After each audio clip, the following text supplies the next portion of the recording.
欢儿，快跑！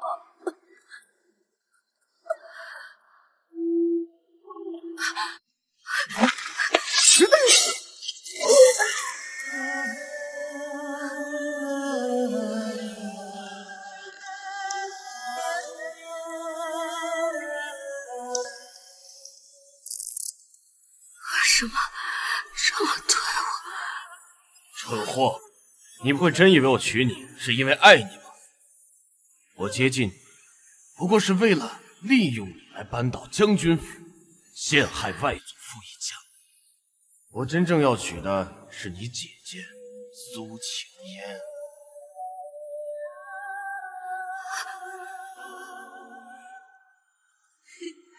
苏清欢，你是真千金又如何？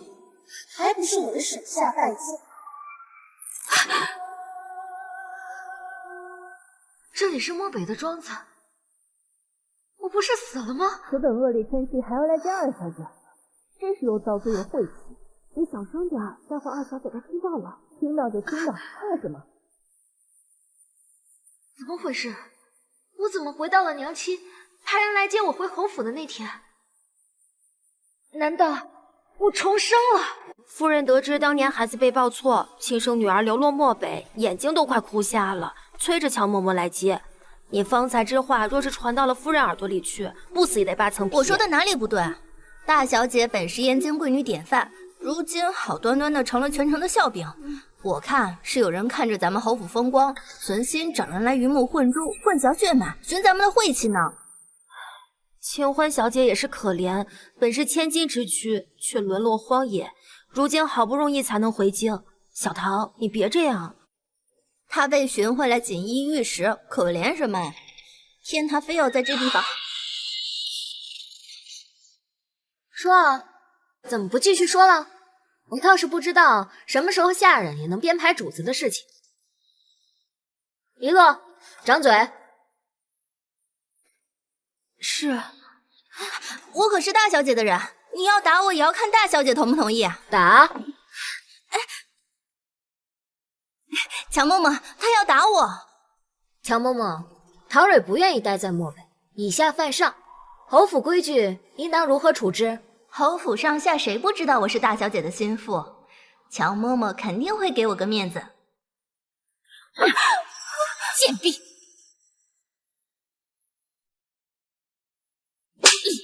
贱婢！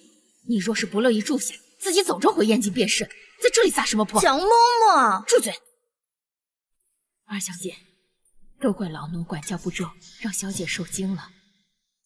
无妨，只是我以为侯府规矩森严，丫鬟定然也是一等一的，没有想过会出现以下犯上、尊卑不分的事情。都说这二小姐粗鄙不堪、愚昧无知，传闻果然不可信。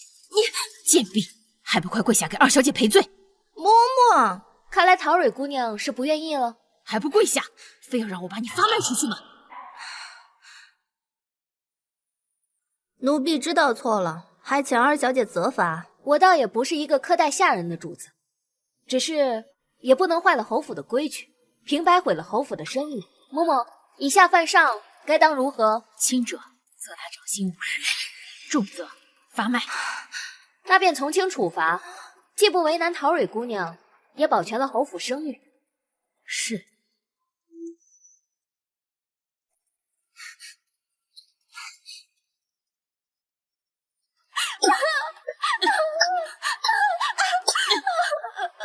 上天垂怜，让我重回3年前。这一世，哪怕穷尽一生，我也要护住母亲、兄长和外祖一家，更要让欺辱我之人付出代价。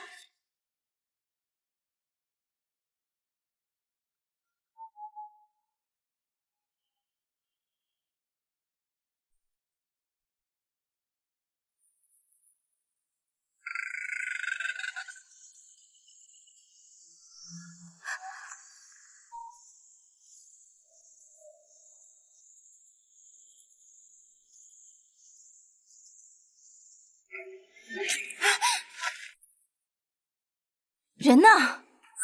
可是在想，我为何不在那浴池之内？你怎么？上一世若非我命大，那时就命丧你手。你以为这辈子我还会任你欺辱吗？既然你找死，那就怨不得我了。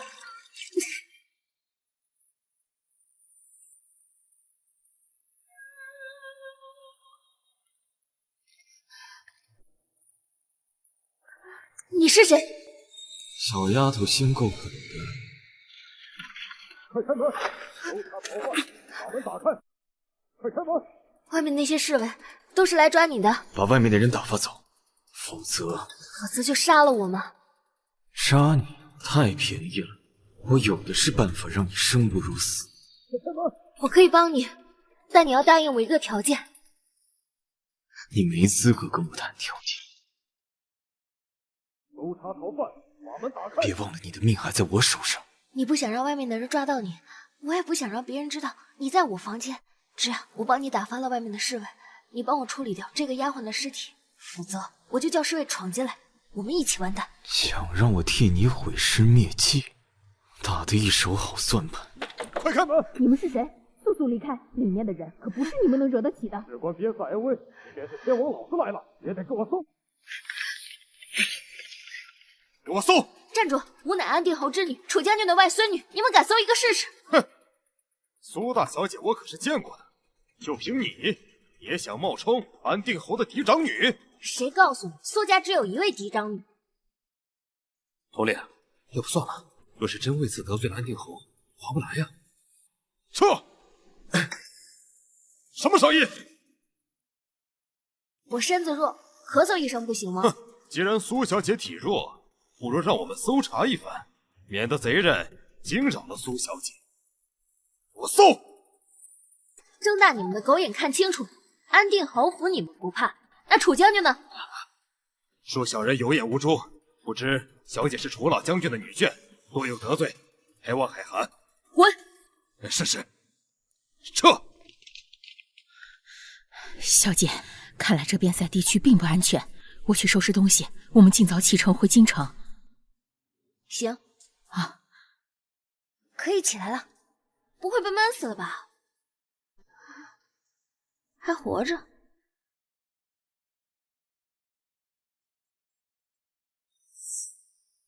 这是中了无伤之毒。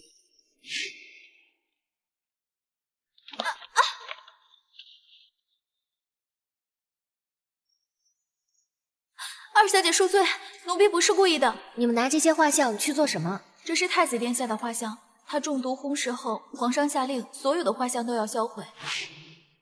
他竟是当朝太子封慈，还好你命大，遇到了我，这毒搁别人可解不了。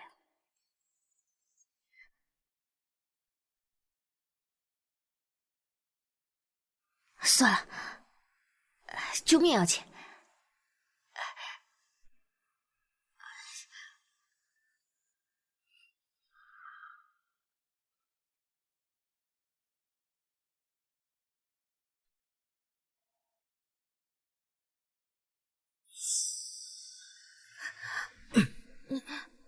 你醒了？苏二小姐乘人之危，难道我不该醒吗？我若不趁人之危，你恐怕没有命跟我说话。你解了我的无伤之毒。无伤之毒并非朝夕能解，我只是暂时帮你压制住了毒性。若想解毒，需每2日施针一次，连续10日。只是什么？我不日抵达燕京，到时可能施针不便。我可以与你一同回安定侯府。太子殿下跟我一同回安定侯府。你怎么知道本殿的身份？难道殿下要恩将仇报吗？说，接近本殿是何目的？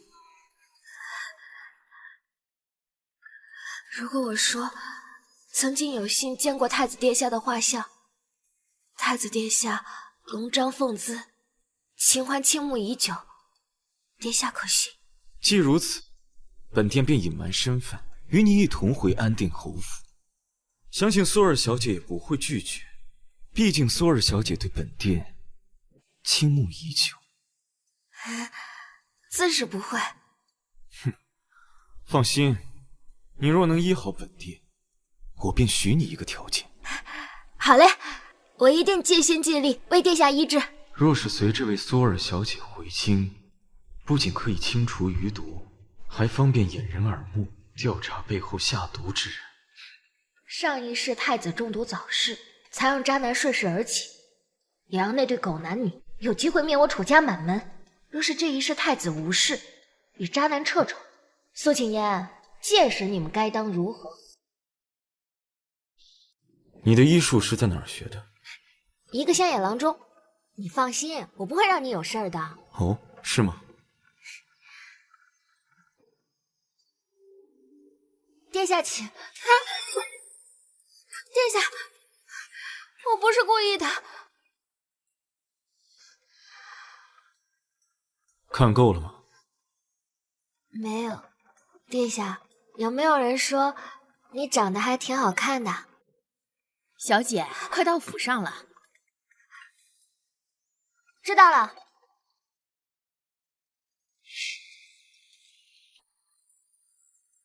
二姐姐呢？怎么没见她出来？哼，你是谁？是二姐姐身边的丫鬟吗？瞧你一副狐妹子样，就知道是个不安分的人。咱们侯府可不是什么阿猫阿狗都能进的。我没有。行了，这里是侯府，你一个丫鬟有什么资格跟我讲话？侯府如地狱，而我却是恶鬼归来。这一世，我定不会任你们随意欺辱。小姐，咱们到了。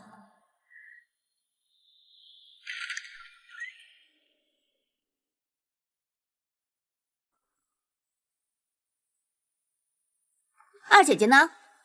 怎么没见她出来？果然和前世的招数一模一样。哼，你是谁？她的丫鬟吗？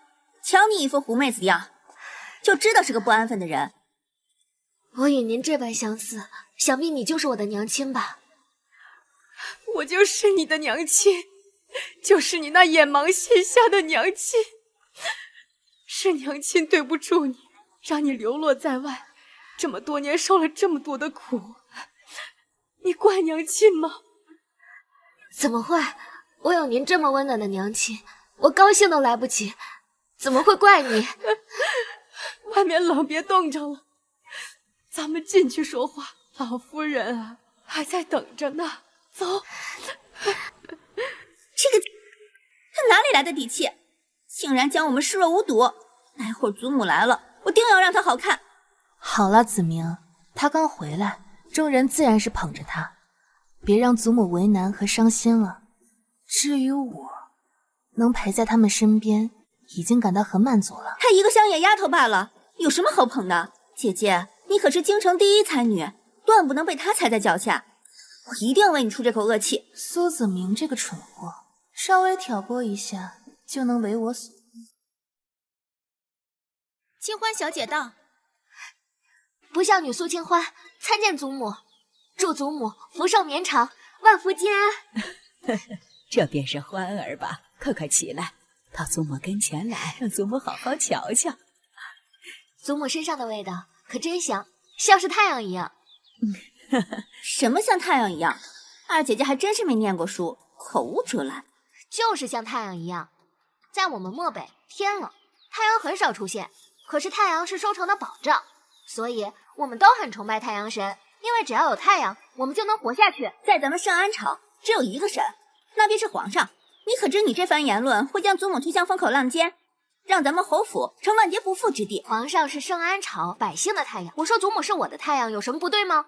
而且我说自己的祖母是太阳，难道皇上就不温暖我们了吗？你这是强词夺理，你才胡说八道。好了好了，明丫头，欢儿她天性率真，又刚回来，就让着她点儿。欢丫头，过来。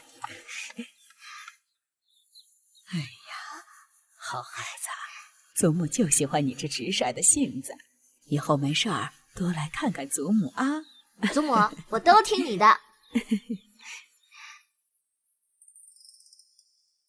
苏清欢一回来，三言两语就讨了老夫人欢心，以后我在侯府岂不是寸步难行？不行，绝不能让苏清欢抢走我的一切。苏晴嫣，上一世你让我被祖母厌弃，这一世我定不会让你如意。况且，你以为祖母是真心待你吗？她不过是觉得你有利用价值。如今这才只是开始，你便要沉不住气了吗？花儿妹妹，怎么只见乔嬷嬷和黎洛跟你回来，陶蕊呢？你怎么？我也不知道啊。那还用说？大姐姐，陶蕊是你的贴身丫鬟，肯定是有人心存怨恨，便拿陶蕊开刀，不然怎么就陶蕊一人没回来？虽说只是丫鬟，但朝廷律法不得随意打杀下人。要是陶蕊出了什么事，她的家人找来，怕是也不好交代。我没有随意打杀她呀，是她受不了漠北的酷寒，趁我泡温泉的时候自己偷偷溜走了。你要是不信，你可以写信去问庄子上的人啊，乔嬷嬷也可以作证的。老奴可以作证，青烟小姐，陶蕊是您的丫鬟不假，可她却没有摆清楚自己的位置，对清欢小姐言行不敬。清欢小姐也只是罚她责打掌心50，并没有为难。可那丫头竟然心生不满，自己跑了。竟然还有这样的事儿！哼，这样的丫鬟即便是回来了，咱们侯府啊也用不起。母亲，怎么，你还想替她求情啊？你想留她在身边？自然不是，嫣儿只是没想到会发生这样的事，替她给欢儿妹妹赔个不是。这便不用了，还是说她所做的一切都是你指使的？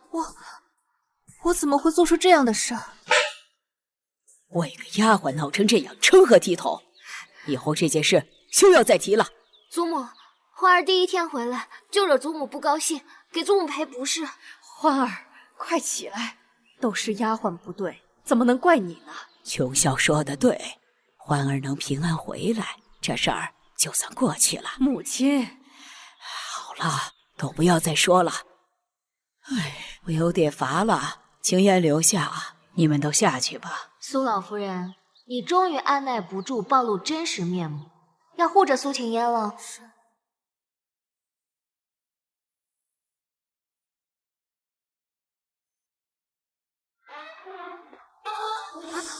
你怎么来了？你娘亲倒是对你在意的紧，这些东西可都是极为罕有的。我娘亲很好，可惜当年的我不识货，只觉得府上的人都在糊弄我，连娘亲都不在意自己，以为自己的院子远远比不上苏清烟的明雅阁，为此还对娘亲心生芥蒂，真是愚蠢。放心，你如今回了侯府，无论是你娘亲还是你哥哥，都不会让你受半点委屈。我自然知道，我以后一定要保护他们。那你得有这个能力。殿下，脱衣服吧。什么？你来找我，不是为了失贞吗？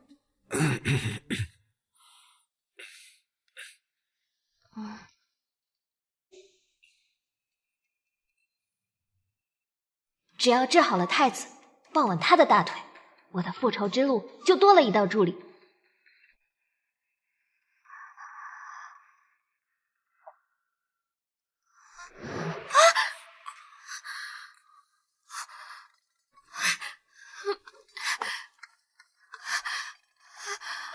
我娘亲找我还有事，你等一会儿自己走吧。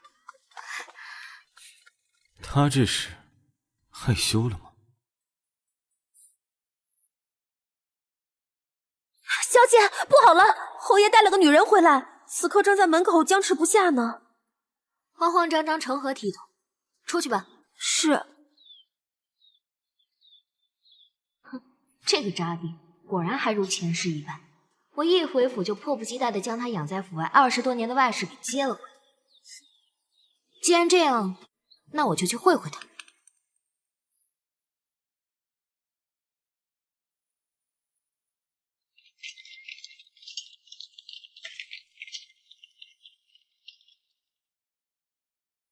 那是谁？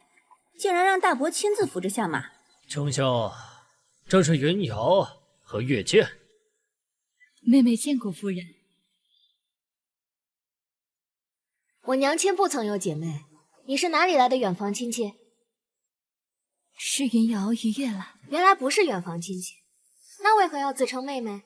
难道是要占我母亲的便宜吗？你便是从漠北村里接回来的清欢，见了父亲也不知道行礼叫人，你娘没给你教规矩吗？规矩？我还以为父亲不在意这个。你真敢这样和我讲话，懂不懂得孝道为天？父不父，自然子不子。你这个逆女，打死你！你敢动他试一试？娘亲，外面风大，既然父亲已经安然归来，我们就先回去吧。祖母还在永寿院等着我们。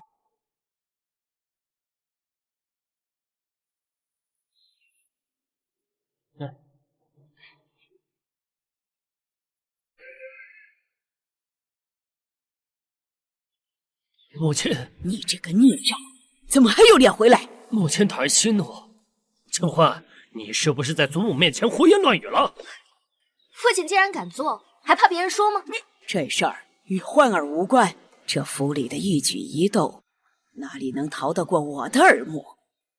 你倒是抬起头来，我倒是要瞧瞧，到底是什么妙人勾搭我引以为傲的儿子，魂不守舍。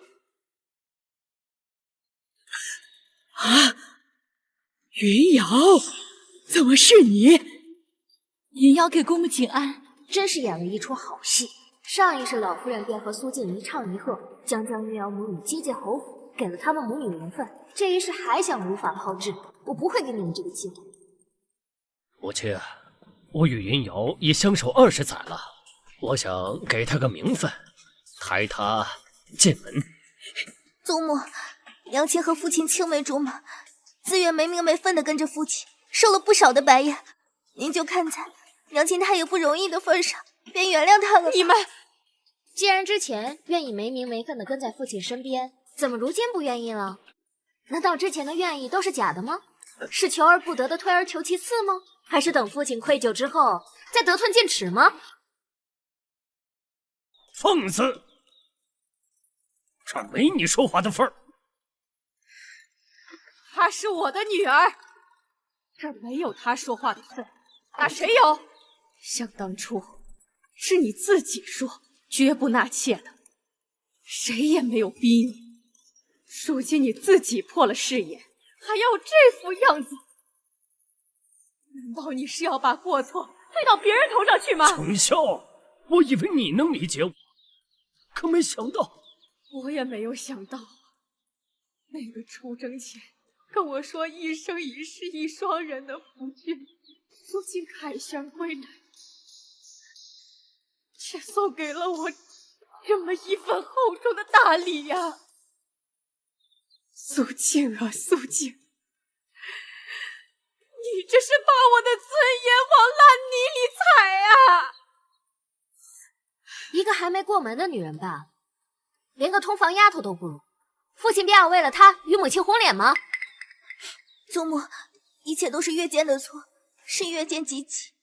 娘亲担心月见嫁不到好人家，父亲不忍心，便想给月见一个身份，这才带着娘亲和月见回来认祖归宗的。他在做出这种事情之前，不知道自己的儿女也会被跟着耻笑吗？若是知晓，还要生下来便是蠢钝如猪。纳进门是为了给人留画饼的吗？你这个逆女！我父亲，明天是福临公主的赏花宴，若是女儿脸上有什么伤痕，怕是传出去，父亲的名声不好。够了，都给我住口！虽然此事不地道，但侯府的血脉总不能流落在外。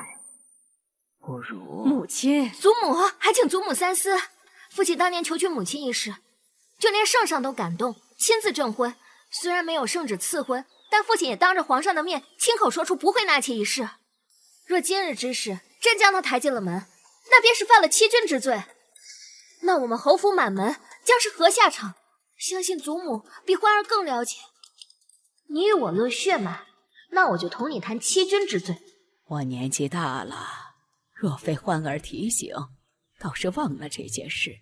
与欺君之罪相比，侯府的血脉归属自然算不得大事儿。这件事儿就此罢了吧。母亲，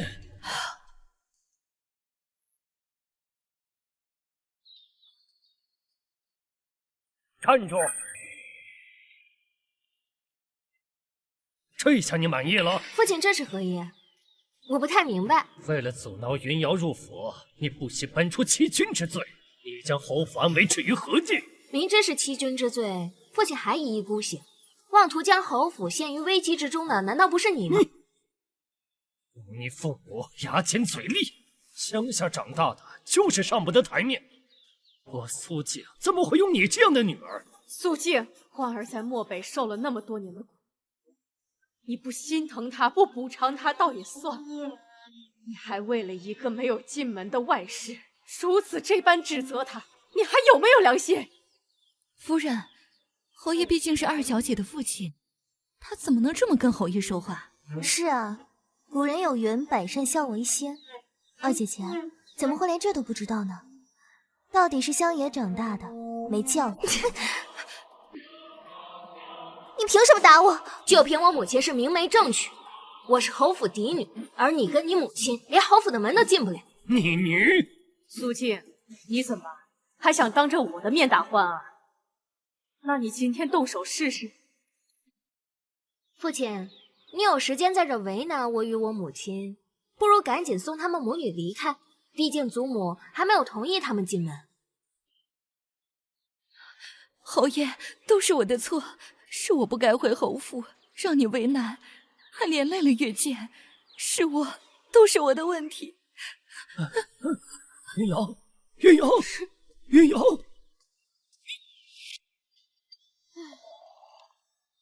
听闻那位被诊断怀有身孕，借口留在府中，需要我替你解决吗？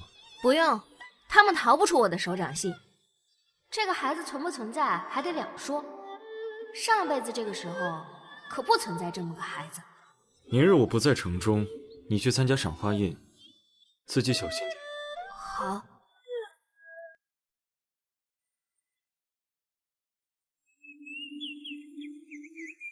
没想到今日还能在这赏花宴中，快看，是三皇子！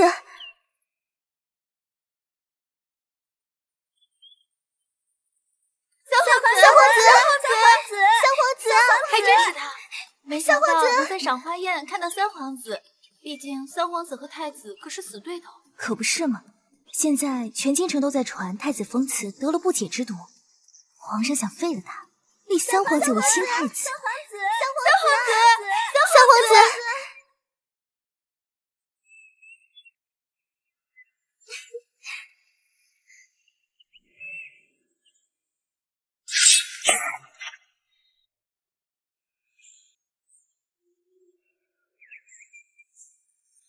封闭，这一世我一定会让你付出代价。有些人啊，可别不自量力。三皇子现在是太子的热门人选，可不是你这种大字不识的乡下土包子可以小想的。哎呀，子明，欢儿妹妹未曾上过学堂，日后学习读书识字便是。大家都是姐妹，怎可这样嘲笑她？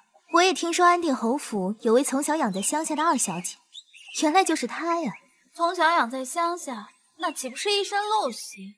可别传染了我们。苏大小姐是京城第一才女，妹妹就是个草包。这姐妹俩还真是云泥之别呀。苏清欢，你这种乡野长大，连学堂都没上过的粗鄙之人，也配合我们参加福临公主的宴会？识相的就给我滚出去！我就算是没上过学堂，也比某些上过学堂的人会说人话。况且这是福临公主的宴会，你有什么资格在这说话？还是说你比福临公主的权势还大？欢儿妹妹，她不是这个意思。那她是什么意思呢？我再怎么说虽是乡野之人，但我也是侯府嫡女，外祖父更是战功赫赫的大将军。你们为难战士家属，和匈奴为难我国的士兵有什么区别？苏二小姐，我家公主有请。公主？是。既如此，那便有劳姑娘了。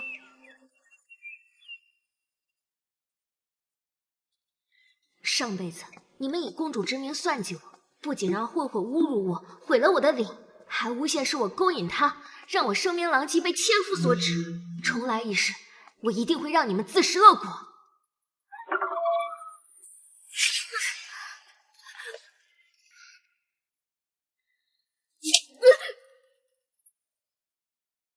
怎么回事？明明我已经预判了即将发生的事情，为什么会出现意外？意外！小美人，等久了吧？这就来滋润滋润你。你起开！你起开！臭家伙，老实点！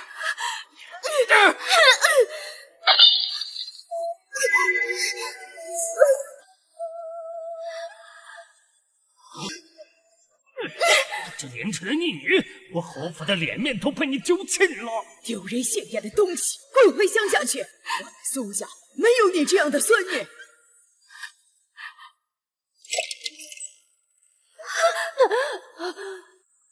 欢儿，快跑！难道不管我怎么努力，都摆脱不了上辈子的命运吗？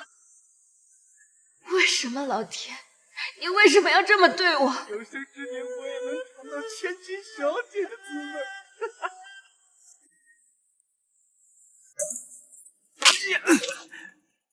别怕，有我在。你被人点穴了。你谁啊？敢坏老子好事！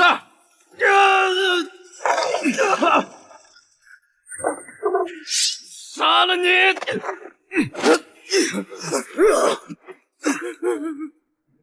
别杀我！刘火口，为什么不让我杀他？有人要算计我，我偏不让他们得逞。你打算怎么做？他们不是想看捉奸吗？那我就满足他，看看最后打的谁的脸。睚眦必报，这性格不错，合我胃口。这种错误绝对不会再犯第二次，以后一定要更加小心才行。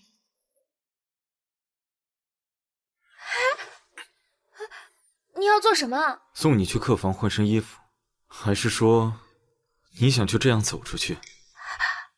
流氓！流氓可不会跟你说这些，他们只会做一些更过分的事情。你想试试？虽然我很感激你出手相救，但如果你继续出言轻佻，我定不会放过你。二小姐这是要卸磨杀驴啊！你是驴吗？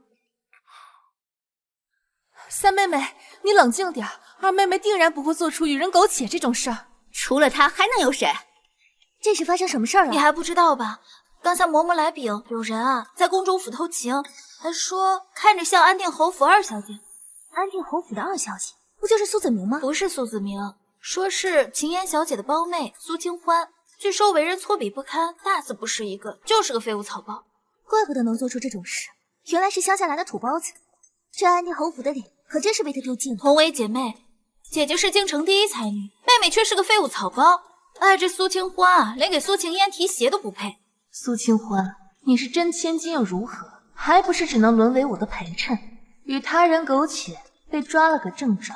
我看你还有何颜面回安定侯府？三妹妹，你别冲动，说不定这只是个误会。二妹妹虽然从小在乡下长大，但我相信她不是这种人。是或不是，进去看看不就知道了。哎，你一个未出阁的女子进去不行，你去看看。是。若是二妹妹真的，我已经通知福临公主了，相信她很快就会赶到。福临公主眼里向来容不得沙子，在她府里发生这种阿杂事，这苏二小姐怕是没好果子吃。做出如此伤风败俗之事，就是被打死也活该。苏清欢，如今你名声尽毁，以后拿什么和我争？里面，苏清欢，你往日里不是很嚣张吗？你做出这种丑事，你以为低着头捂着脸，别人就不知道是你？你是谁？苏清欢呢？怎么会是你啊？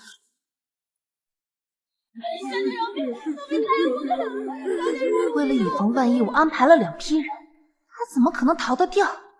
发生什么事了？这么热闹。苏清欢，你怎么在这儿？三妹妹这话说的好有意思啊！我不在这儿还能在哪儿？难道三妹妹对我另有安排？你在胡说什么？信不信我撕烂你的嘴？哎呀，三妹妹气势汹汹来捉奸，连人都没见到，就言之凿凿的说那人是我，你这是意欲何为？我没有什么意图，不过是怕你败坏侯府名声，连累我们。毕竟你宴会消失那么长时间，谁知道你干嘛去了？二妹妹，你没事真是太好了。要是你出了什么事儿，我也无颜面对母亲和祖母。哎呀，你这身衣服可真好看，比刚刚那套衬你多了。对啊，我怎么记得刚才苏二小姐穿的不是这身衣服？消失了那么久，现在又换了一套衣服。要我说啊，刚才报信的丫头说的就是真的，不知检点，还有脸出现在这儿，真是晦气！你们别胡说了，我二妹妹不是那样的人，这一切都是误会。大姐姐，你真是太善良了，事到如今还在为这贱人说话，分明是她自己耐不住寂寞，勾引别人。瞧这狐妹子样，就知道是个不安分的。苏清欢，你疯了！姐姐这是在教你如何做人呢？什么话该说，什么话不该说，张嘴见人，闭嘴勾引，不知道的还以为这是我们侯府的教养。你还有脸说我自己做出那么不要脸的事情，侯府的脸都被你丢尽了。怎么，你亲眼看见了？以后少说这些捕风捉影的话，侯府的脸都不够你丢的。那你倒是说说，这段时间你去哪儿了？而且什么事情需要连衣服都换掉？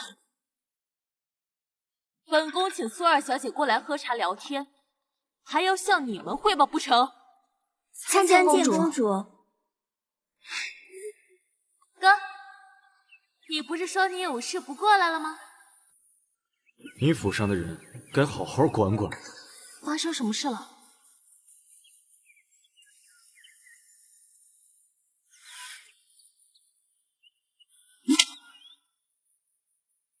这就来滋润滋润你。岂有此理！竟敢在我的府上做出如此龌龊之事，我一定要好好教训他们。所幸我及时赶到，苏二小姐也并无大碍，只是之后可能会有人为难她，你帮我照顾一二。哇哦，哥哥，你今日特意叫我来，就是为了这位苏二小姐的？你是不是喜欢她？我只是让她帮我解毒而已，不要想多了。放心吧，哥，我会替你好好照顾未来嫂子的。我哥的眼光果然不错。苏二小姐无需多礼，若非我让人叫你过来，你也不必受这无妄之灾。多谢公主，我与福临公主并无交集，她为何出面帮我？听说你们有人为难苏二小姐，回公主，都是丫鬟们七嘴八舌，引起了误会，并无大事。说得轻巧。也是，反正差点声名狼藉的人又不是你。公主，二姐姐参加宴会换了套衣服，加上丫鬟的话，我们起疑也是人之常情。哼，见鬼的人之常情！苏二小姐陪我喝茶，被茶水打湿了衣服才换了一套，本宫也换了一套衣裳。怎么？难道本宫也是偷人吗？公主息怒，臣女绝无此意。知道就好，还不赶紧给苏二小姐道歉！苏二小姐，真是对不住。苏二小姐，真是对不住。苏清欢还真是好命，竟能搭上福临公主。二姐姐，对不起。你说什么？对不起。虽然你道歉的没什么诚意，但我还是接受。哎，我都道歉了，你还要怎样？我当然要知道哪个丫鬟这么大的，敢空口白牙污蔑侯府小姐。三妹妹，既然见过，自然是要留下来指认一二的。大胆奴婢！刚才就是你污蔑侯府二小姐与人有染的。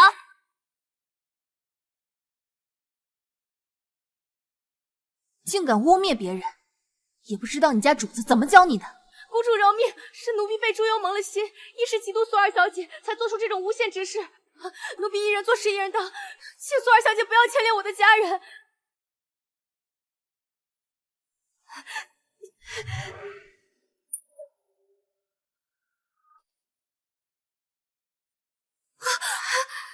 多鲜活的一条生命啊，真是可惜了。你放心，这件事情我会继续找人去查的，到时候一定会给苏二小姐一个交代。今天的宴会真是晦气，大家都散了吧。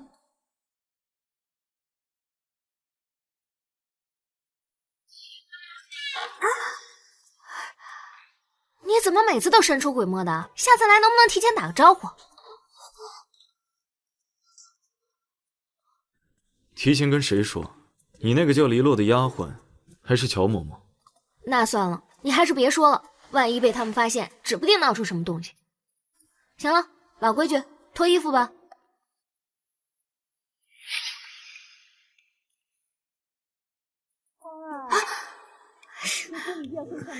哎，快点！太子绝不会。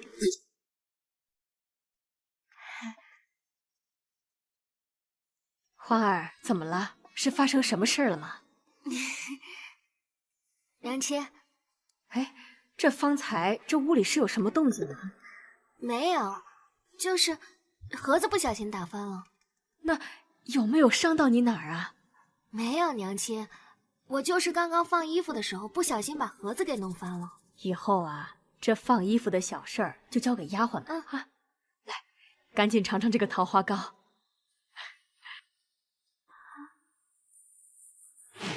欢儿，快跑！这辈子我一定要好好护住娘亲。哎，你这孩子怎么了？没事，就是桃花糕太好吃了。真是的，你要是喜欢吃啊，以后娘亲每天给你做啊。我就知道娘亲最疼我了。哎，里面真的是有什么动静？娘亲，许是后面有老鼠。娘亲快回去吧。可是欢儿，没事儿，娘亲，我明天早上还要给祖母去请安，我得赶紧歇息了。哎，那行吧，真有老鼠，改天叫下人放点老鼠药。那娘亲就先回去了啊。好。吃了早点睡啊。好。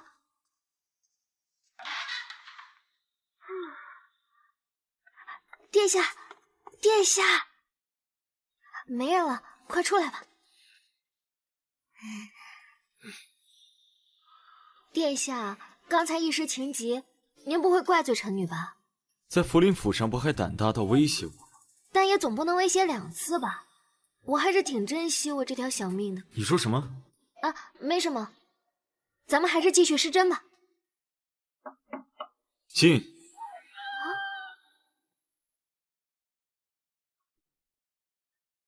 你没吃晚饭？给你准备的。给我准备的？给狗准备的。你怎么还骂人啊？可不是有人狼心狗肺吗？我大老远跑回来救你，你却把我抛下跑了，还骂我是驴。殿下，你可真记仇。给祖母请安。坐吧。欢丫头呢？许是睡过头了吧？祖母，她明知今日是请安日，还睡过了头，明显是没把您放在心上。真是乡下丫头，没规矩。我听闻当今圣上正在为太子选太子妃，较为属意我们侯家的姑娘。你们最近都给我安分些，莫生事端啊！祖母，这事儿您应该跟二姐姐说才是，她与我和大姐姐一向不对付。这事儿我会同欢丫头说的。欢儿给祖母请安，祖母万福金安。坐吧。给祖母请安是咱们做晚辈的福分，二姐姐若是觉得勉强，领了祖母不来便是，来的这样迟，这怎么回事？三妹妹，欢儿妹妹定然是有自己的事，不然也不会这样做的。咱们还是不要苛责她了。果然，又和上一世一样，苏晴言想坐实我怠慢老夫人的罪名。祖母，花儿是去做别的事情了，一下子给忘了时间，就耽误了，请祖母原谅。你说原谅便原谅，你这么做可有把祖母放在眼里啊？国有国法，家有家规。我看二姐姐就是看祖母心软，不舍得罚你，便变本加厉。祖母啊，敏儿以为该给二姐姐立立规矩了。祖母，花儿真的不是有意起晚的。说你不是有意的，那你说说为何来迟？等的就是你这句话。前2日，欢儿在祖母面前说错了话，欢儿前思后想，觉得有些过分，就怕祖母觉得欢儿是坏孩子。昨天晚上我辗转反侧，就是睡不着，今晨便起晚了。你这就是把祖母放在心上？你这放心上的方式还真是清新脱俗。我没有起晚，我天不亮就起来了。起得那么早还来这么晚，真是会编瞎话。我没有编瞎话。那你倒是说说，你起那么早干什么去了，才导致来这么晚的？你是做了什么见不得人的勾当吗？声音这么小。什么见不得人的勾当？你不要在这里胡说。我早早起来就是为了抄写佛经。还说自己没编瞎话，这里的人谁不知道？你没念过书，更没进过学堂，大字不识一个，还敢说自己抄佛经？你知道什么是佛经呀？清欢妹妹，你还是赶紧跟祖母道歉吧。其实迟到了没什么事，祖母会原谅你的。可你若是撒谎，那便是大罪过了。咱们侯府万万容不下这种。大姐姐凭什么说我撒谎？我若是能拿出证据证明我抄了佛经呢？那我便抄100遍《金刚经》。清欢妹妹，凡事都要讲究公平。若是你拿不出证据，又该如何？我抄100遍《金刚经》，倒是大姐姐，这件事情因你而起，难道你想置身事外吗？那你又想如何？100遍《金刚经》。好，我答应。我就不信苏清欢连字都不认识，还能写出《金刚经》。有你哭着求饶的时候。好了，一大早吵吵闹闹，像什么样子？既然姐妹们是因为你吵架的，那你便把证据拿出来给他们看看吧。好。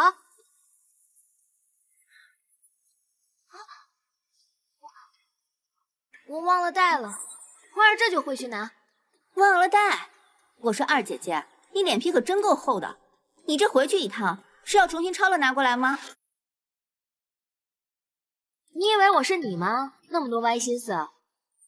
祖母，欢儿真的写了，你要不然就等我的丫鬟黎落过来，她应该马上就到了。强弩之末。奴婢给老夫人请安，给各位小姐请安。黎落，你是二妹妹的丫鬟，怎么现在才来？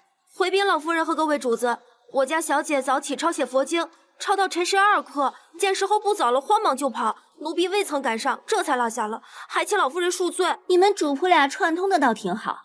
这么说，欢儿当真是清早起床抄佛经？回老夫人，千真万确。我家小姐说要给老夫人赔罪的，乔嬷嬷喊她用膳都不听。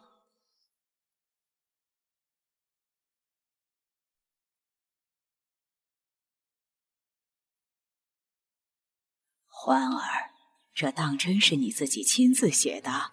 当然是我自己写的，不过就是字有点丑，祖母别嫌弃。苏清欢，你给我跪下！苏清欢，你给我跪下！祖母，我做错了什么事情啊？还不知道犯了什么错？大家伙儿都瞧瞧吧。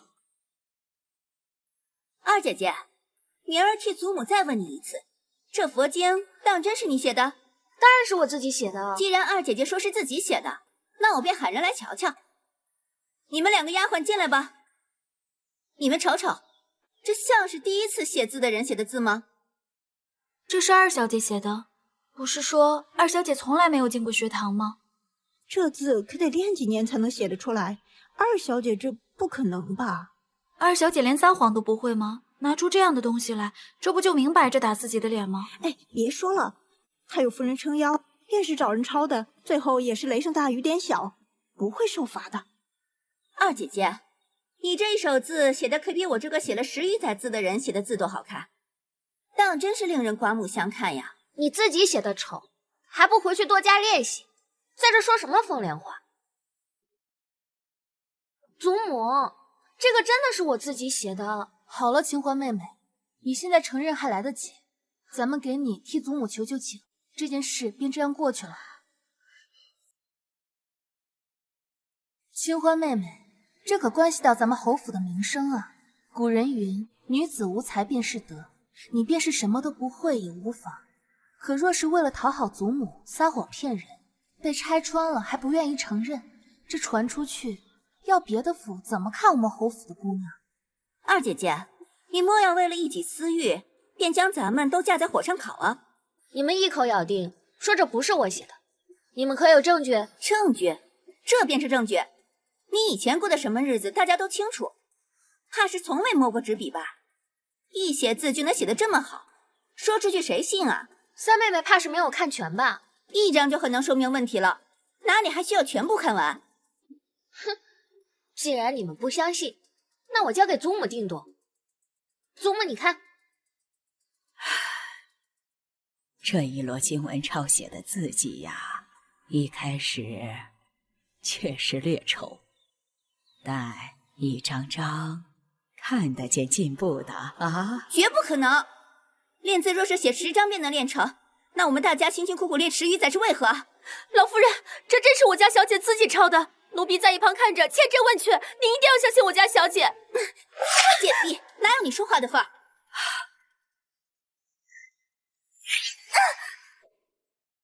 苏清欢，你这个贱！虽然三妹妹之前咄咄逼人了些，但也不用行这么大的礼和我赔礼道歉吧。苏清欢，你这个贱！够了，将三小姐扶回去坐好。是老夫人。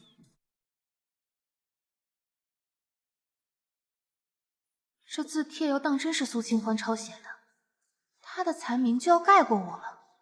我绝不能让她抢走属于我京城第一才女的名声。这么老练的笔法，怕是没有个几10年也难以成型。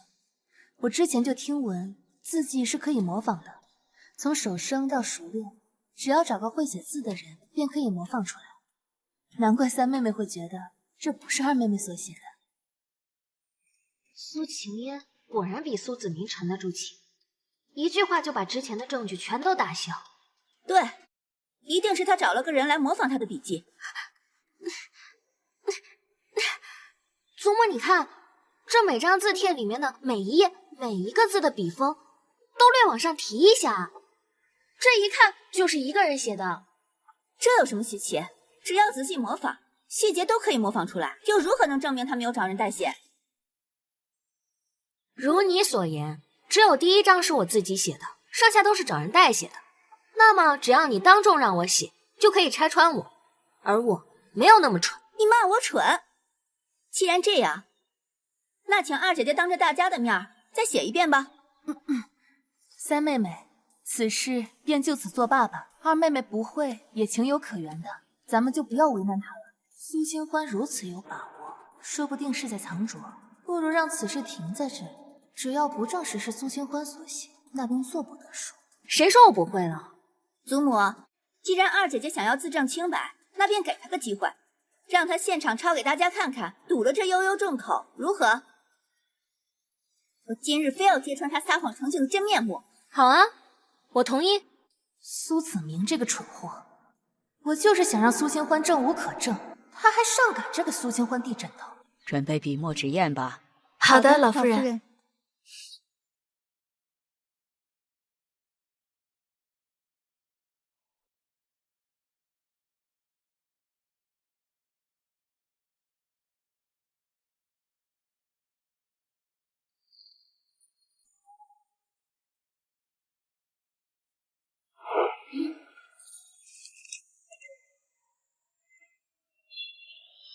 怎么可能？这是假的，他不可能写这么好。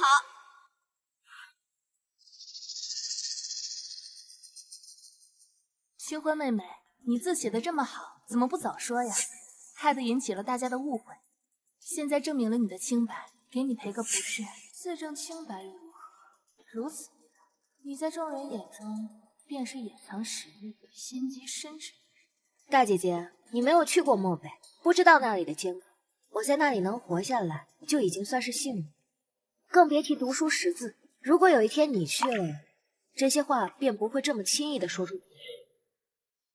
若非当初二小姐被人故意调包，她怎么会吃那些苦？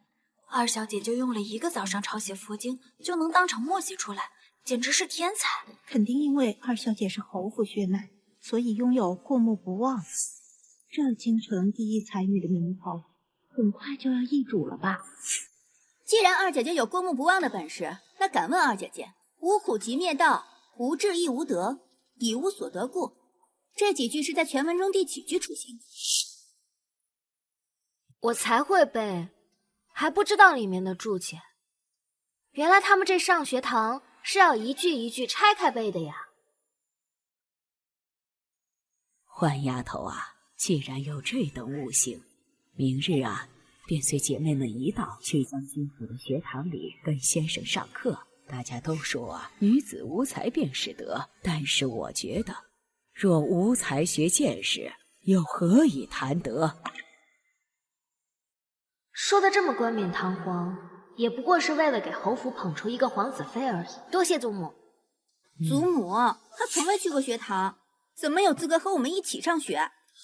你胡闹到什么时候？欢丫头虽未曾上过学，但她天资聪颖，倒是你，身为姐妹，多次为难欢丫头，还不向她道歉？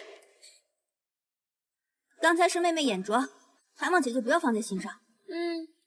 好了，这件事情到此为止，今后谁都不许再提起。再有人质疑欢丫头，第一个不放过她。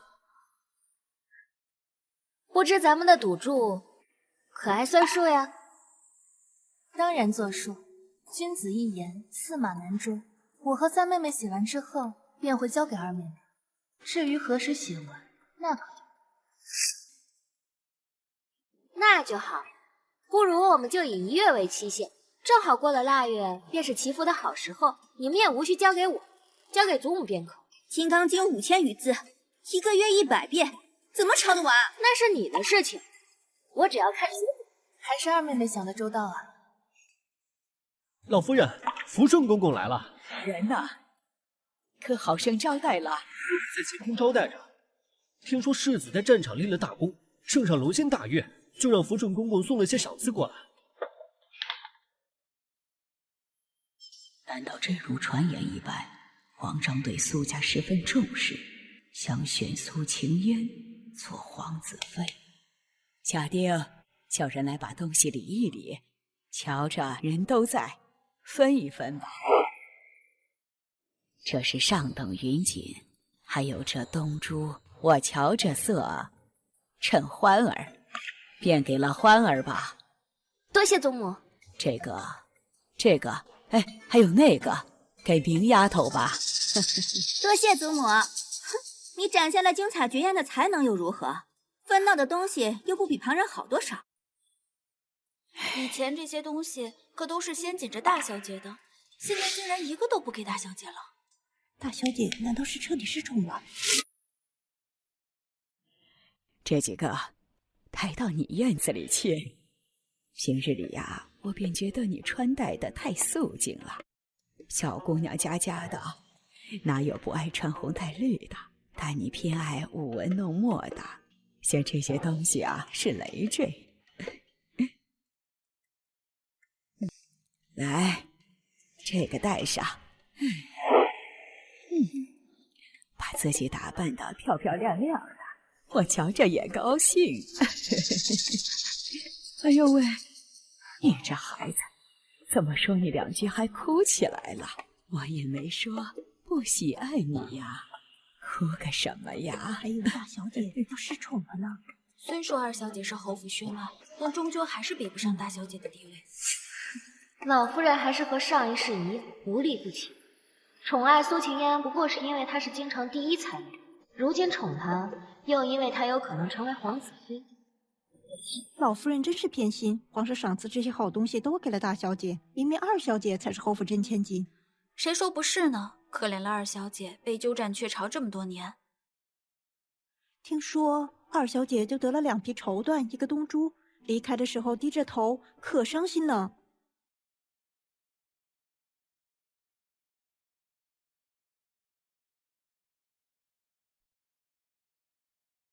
伤心吗？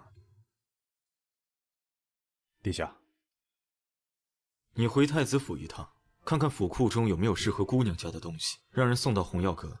太子府不够，就去公主府取。福临往日从太子府搜刮了不少奇珍异宝，也是时候吐出来点儿，当见面礼了。是。太子殿下，你还真是个好哥哥呀。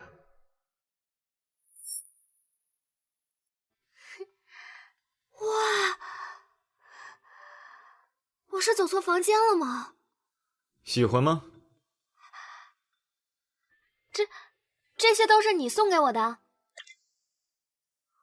别伤心，那老头送的东西不会比这些好。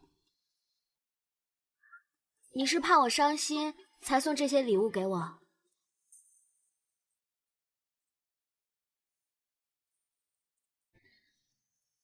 这是什么？你祖母不是送给那苏什么烟一条手镯吗？这条送给你。这看起来太贵重了，我不能收。不值钱的小玩意儿，如果你不想要的话，就扔了吧。反正左右我留着也没什么用。那我还是收下吧，这个还挺好看的。这个镯可是献王后要传给未来太子妃。你送我这么多礼物，我都不知道该怎么回谢你了。你救过我的性命，怎么报答都不为过。只要再施针3次，你体内的余毒便可全部清除。不过你中毒多日，身子有点虚。我给你开几副药方，你补补身子吧。你说我身子虚？请不要质疑一位大夫的能力。那我作为一名患者，提出此疑虑也实属正常。再者说了，索尔小姐又没试过，怎么知道我虚不虚呢？你乱七八糟的，我给你施针。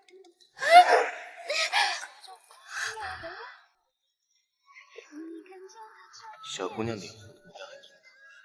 苏尔小姐这么迫不及待呢？谁迫不及待了？听闻你祖母明天让你去学堂上课。是啊。我的人查到苏月剑也会去，你自己小心。多谢提醒。其实你不必与我这般客气。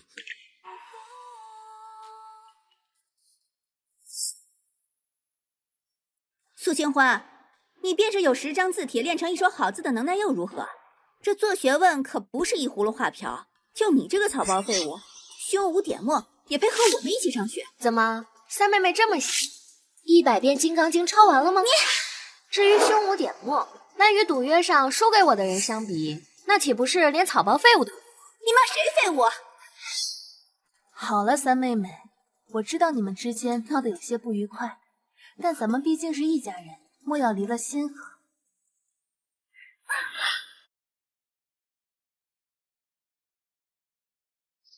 是呀，子宁妹妹，咱们才是一家人，不像有些人就知道欺负自家姐妹。你一个未过门的外室，有什么资格与侯府嫡女自称姐妹？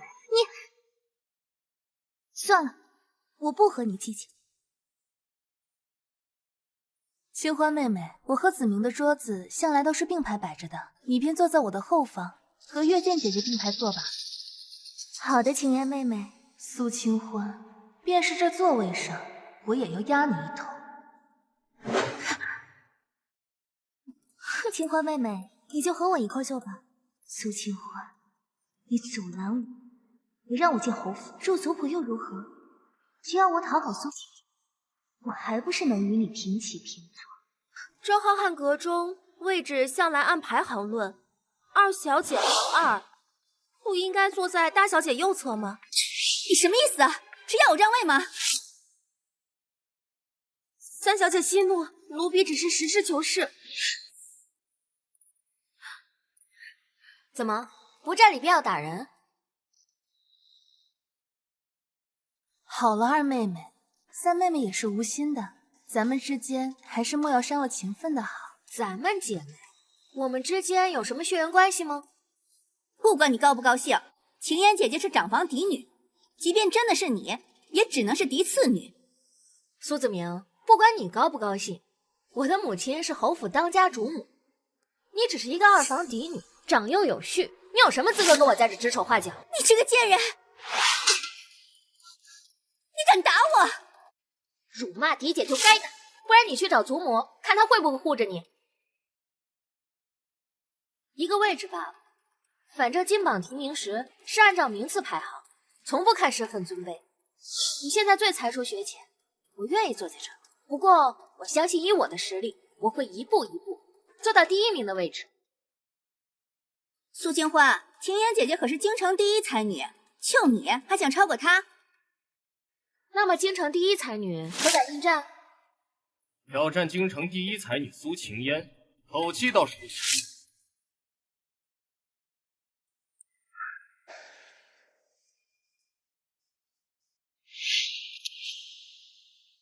三殿下，我妹妹苏清欢正与我玩闹呢，让您见笑了。听闻将军府最宠爱苏二小姐，若是能利用她，让将军府为我所用，太子之位就是我的。你就是侯府刚接进来的二小姐苏晴欢。见过三皇子。免礼。本王听闻你要挑战苏大小姐，想必一定是才学过人。上辈子就是你一句喜欢才学过人之，我便拼命挑灯夜读，日日夜夜练习写字，想讨你欢心，却讨来一个不开心的下场。蠢货，你不会真以为我娶你是因为爱你吧？我接近你，不过是利用你来陷害你外祖父一家谋反。什么？否则，像你这种又蠢又贱的贱人，连给我提醒。我一直想娶的是你的姐姐苏晴嫣。你是真千金又如何？还不是我的手下败将。为什么这么对我？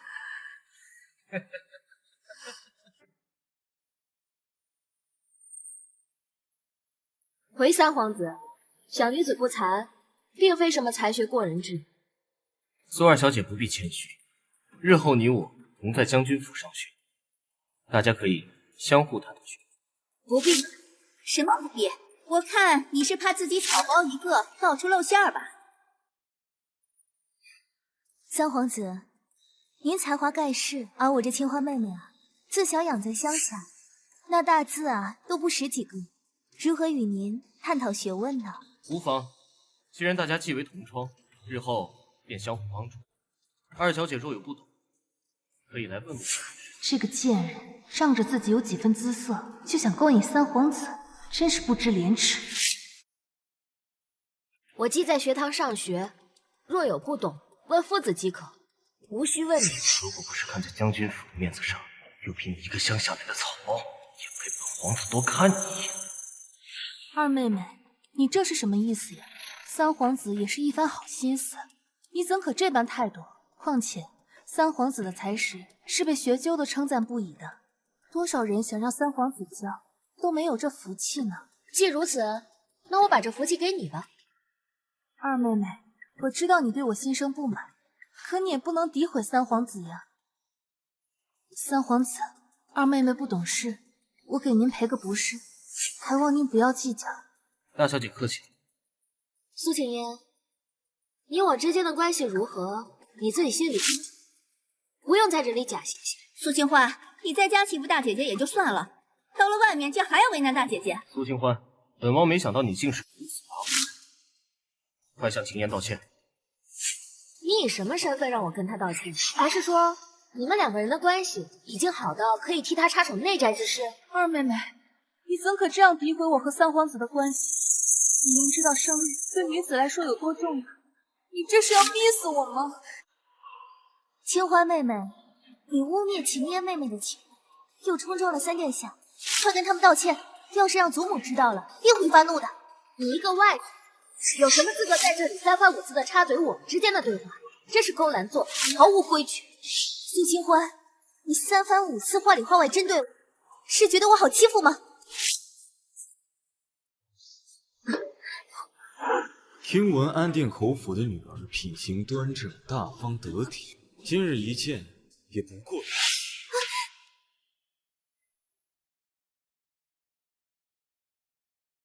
他怎么来了？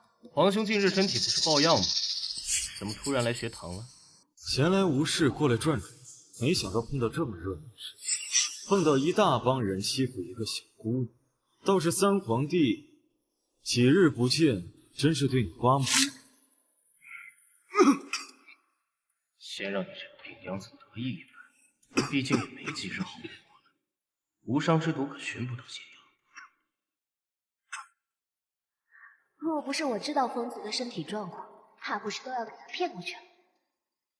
不过一个不受宠的病秧子，能活几天都不知道呢，连三皇子的一根手指头都比不上，还在这里逞英雄救你，真是可惜。三皇子和太子素来不和，我此番言论应该能让三皇子对我另眼相看。素清欢，你竟然敢打我！我说的难道不是实话吗？京城谁人不知，太子就是个活不了几天的病秧子。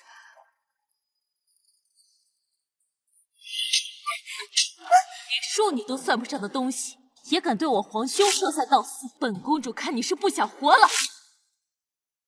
本公主看你是不想活了！公主饶命，是臣女一时失言，还请公主恕罪。既然不知礼义廉耻，那本公主今天就好好教教。来人，给我把她拖出去，掌嘴20。公主殿下，公主殿下，太子殿下，我以后再也不敢了。三皇兄，你这看人的眼光可不怎么样，以后眼睛呢还是要放亮的，更要有自知之明。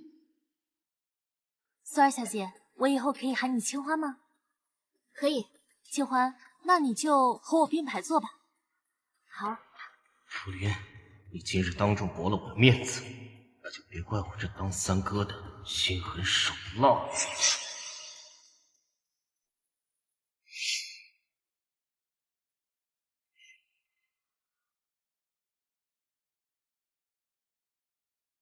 苏清欢，你凭什么处处和我争？我绝不会放过你的。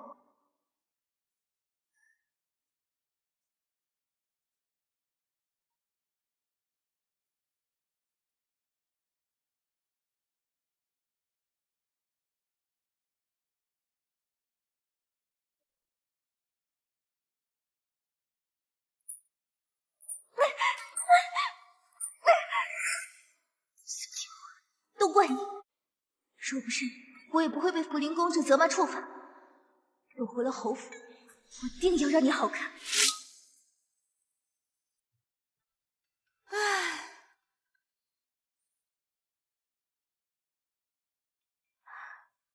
今日第一天去学堂，感觉如何？还不错。哼。比起上一世，可谓是天差地别。今日学堂之上，你对苏月剑出手，是在替我出头。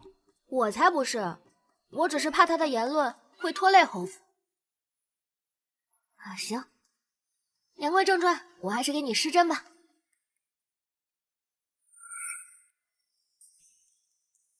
今日收针这么快，是有什么事儿？我是怕老夫人的人过来问话。怕他们撞见我给你施针。我怎么觉得你有一种预知未来的能力？这可是我的秘密，我能预见未来。预知未来？那你倒是说说，未来我有没有娶你？太子殿下，你要是再这么油嘴滑舌的调戏臣女，你有没有那个命活到那个时候，我就不知道了。那我可得好好活着，至少得活到那个时候。二小姐，老夫人请你过去一趟。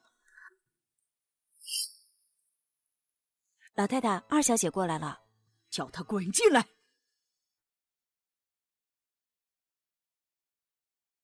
不知祖母匆匆叫我来，所为何事？还不跪下！不知清欢犯了何错？你快与祖母道个歉，莫再将她气出个好歹来。哼，表姑这话说的好有意思。就算是道歉，我也应该知道我做错了什么。敢问我做错了何事？你可是打了月剑，还害得她被福临公主误会，在外面罚跪。我没有，我只是撒谎。当着这么多人的面，还想狡辩？你当大家伙的眼睛都是瞎的吗？我听下人说，要不是二小姐接连三番的让三殿下失了面子，也不会有后面的事。可她非但不知悔改，还动手打了五小姐姐。蠢货，被苏秦烟当枪使了都不知道。还有什么话好说？那祖母可知我为何动手打她？福临公主又为何处罚她？她毕竟是你的姐姐，她无论说了什么，你对她动手都是不该。那若是她先动的手呢？月见性子文静，她为何会平白无故的打你？是不是你说了些什么？是，我说她是外室之女，未入族谱，不配与我们自称姐妹。敢问祖母，我说错了吗？还是说你承认了她的身份？这是哪里的话？承没承认，你和你母亲不清楚吗？那就行，我还以为祖母何时承认了她的身份。祖母，您可要为月见做主啊！你的脸怎么被打成这样？娘亲，都是苏清欢，他看我不顺眼，便想害死我。我的女儿啊，是娘亲不好，是娘亲没有本事护住你。哼，颠倒是非的手段，我都已经看腻了。求公母开恩，不管有没有认祖归宗，月见终究是侯爷的亲生女儿。她被人打成这样，以后还怎么做人？求公母还月见一个公道吧。这件事情我会处置，你还怀着身子，不能跪太久，快些先起来。也要不敢起来。若是往后我和侯爷的孩子都被人当成畜生这样对待，我还生下来干嘛？平凡叫我心里难受。都是我的错，我就不该把他生下来。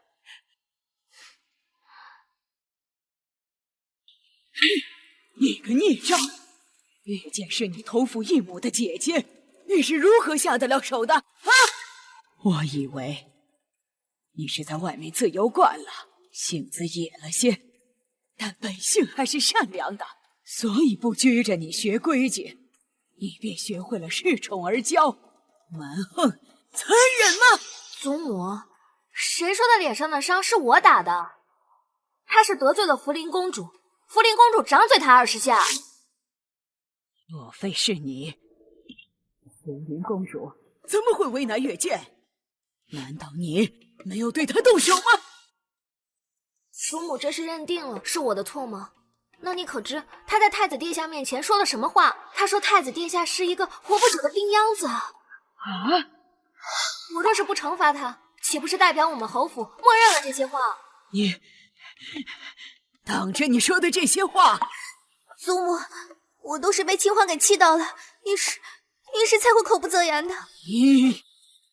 那你可知道，你这番话会令侯府陷入万劫不复之地？藐视皇子可是抄家灭族的大罪。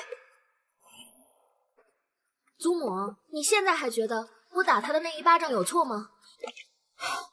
好，是祖母错怪了你。祖母，你方才听完我打他，便罚我跪下，那现在是他先挑起事端，你该如何惩罚他？你说的有道理，你想怎么惩罚他？二小姐，我知道我和叶剑的存在让你和侯夫人非常不快，我知道你要是因此记恨我，我没有怨言，但叶剑他只是个孩子，我求你放过他。表姑，您一个长辈要给我一个晚辈磕头，您这是要做什么？岂不是要落实我不见长辈之名？此事要是宣扬出去，我以后还怎么在京中立足？表姑，你这算盘打的是真好。我没有，清欢，我没有这个意思。不是这个意思，那是什么意思呢？难道是知道今日所作所为是小人之计，借此机会和我道歉吗？李阳，你这是做什么？若不是想叫欢儿以后没脸见人呢？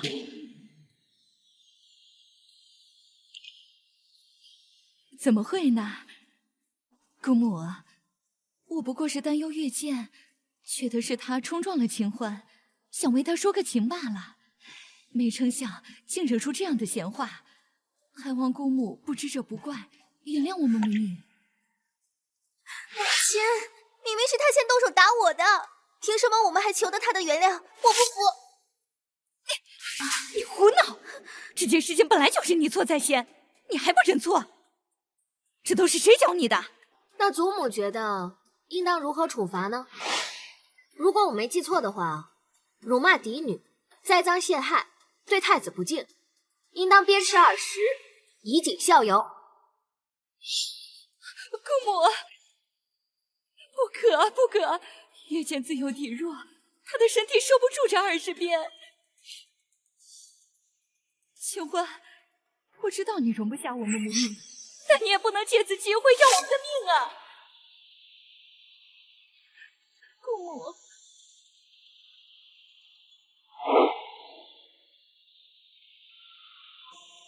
谁家姐妹没个打闹，动用家法，未免小题大做。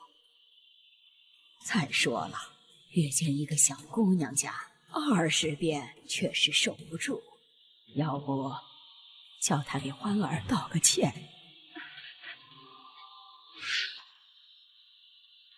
祖母，您方才认为是我做错了的时候，可不曾偏袒我半分。怎么，现在要偏袒一个外室女吗？谁说我偏袒月见？只是在这内院动用家法，沾染血性。如果祖母觉得在内院打人不方便，我便把人拖到外院去打。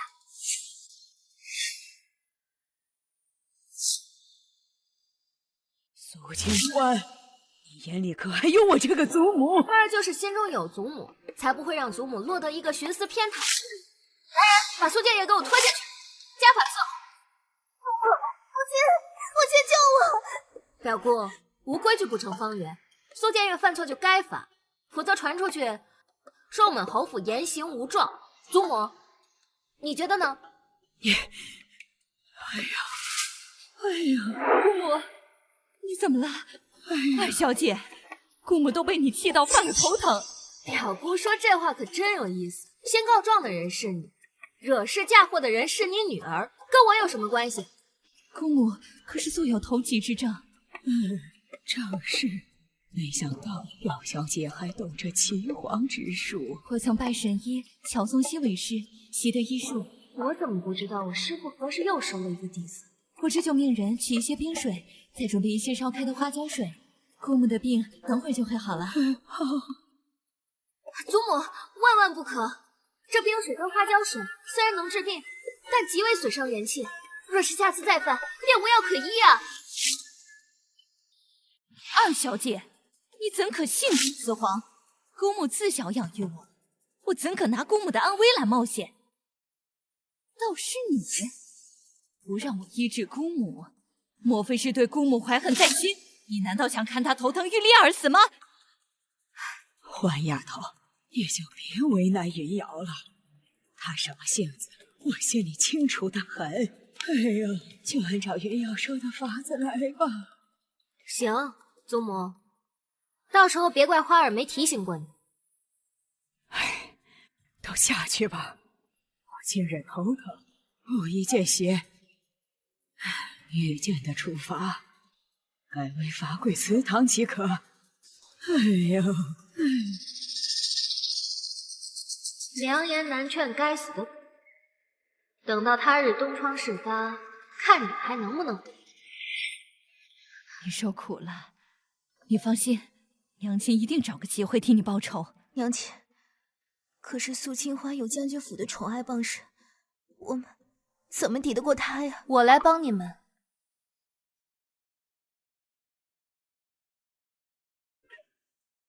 月见姐姐，今天你受伤都是因为我给你带了最好的金疮药膏。看来我今天的苦没白吃，至少让苏晴嫣站在了我这边。晴嫣妹妹说什么呢？姐姐护着妹妹是应该的。再说，今日我受伤，都怪苏清欢那个贱人。青烟小姐，你刚才说要帮我们的那句话还作数吗？自是当然，你们为我出头，我定不会让你们受委屈。我今天带了个嬷嬷过来，相信有我的人在，他们也不会把你们怎么样。刘嬷嬷，老奴见过表小姐，月见小姐。客气了。青烟小姐，你的恩惠，我们母女会放在心里的。两个蠢货，真是好收买。苏清欢，小人难缠，即便我不处理，光江元瑶母女的动作也会够你吃用。欢儿，今日你受委屈了，来，你多吃点啊。娘亲，这点委屈不算什么。有脸吃饭！父亲这是何意？你今日打伤月见的脸，你祖母是想息事宁人，但我绝不容许后宅发生子女不和之事。我今天要请家法打你30鞭，你可服气？我当然不服气。今天这件事情，祖母已经调查清楚了，苏建岳自己都承认了，父亲还如此偏袒他，难道是觉得祖母老糊涂了，害了糊涂啊？少给我来这套！一个巴掌拍不响，月见有错，你没错吗？你祖母只责罚他一人，是看在你刚回家的份上，但我要秉公执法。来人，给我请家法！我看谁敢！侯爷，今日之事我了解，分明是那外宅女先挑拨，先动手。你怎么说是欢儿的错呢？你的心到底是歪到哪里去了？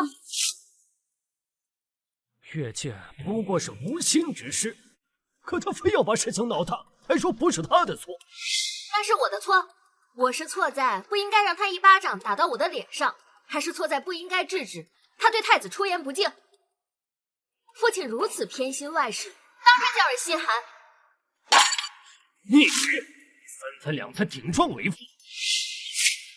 父亲，你这是在明目张胆的宠妾逆妻吗？你胡说八道什么？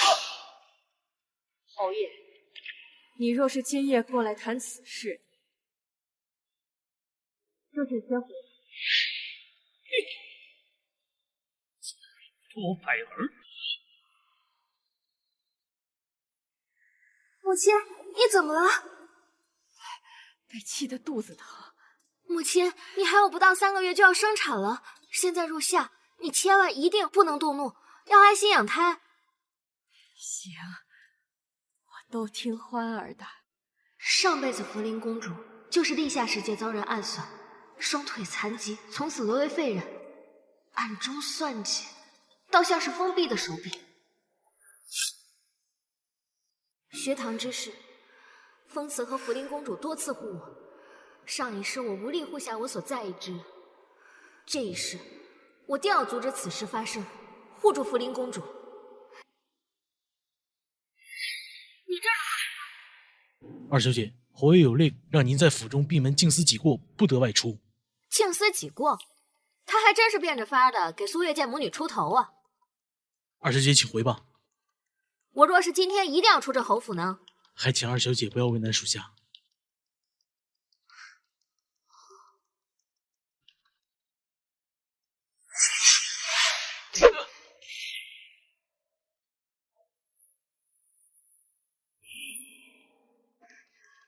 苏清欢这贱蹄子，打伤小厮也要出府，不行，我得告诉夫人去。公主，救救我们家公主！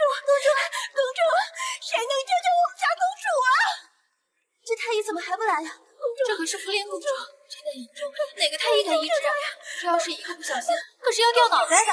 流了这么多血，也不知道福临公主能不能挺过去。我看是，就算是捡回一条性命，这腿都被刺穿了，恐怕就是个废人了。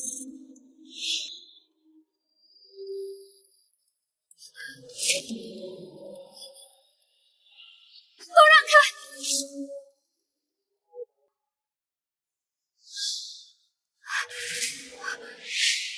想来还是晚来一步，当务之急是保住福临的双腿。你是谁？看着还没忌鸡吧？别在这捣乱！知小姐是哪家的姑娘，还请不要在这种时候开玩笑。我是来救人的。黄毛丫头也会医术，菊菊，别在这哗众取宠。公主失血过多，危在旦夕。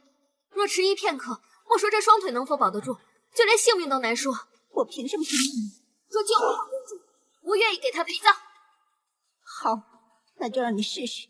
若是公主有死不测，也得你活着离开这里。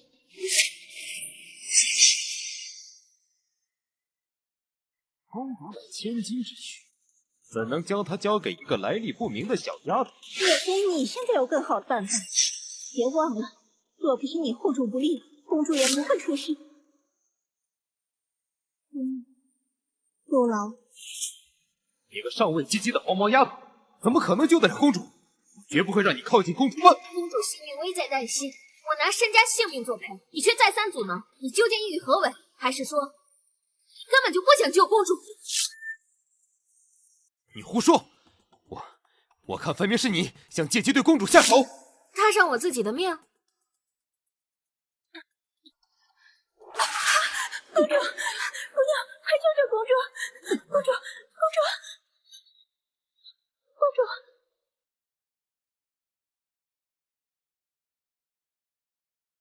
事不宜迟，赶快将公主带到我的住处。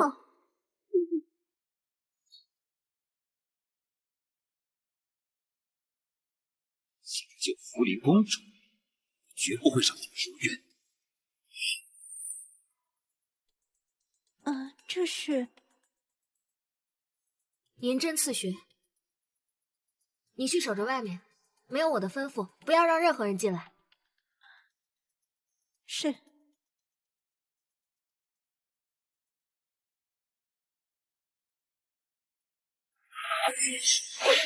你要做什么？自然是送福临公主上路。你是三皇子的奸细，你知道的太晚了。就凭你也想阻拦我？现在正是施针的紧要关头，千万不能出差错。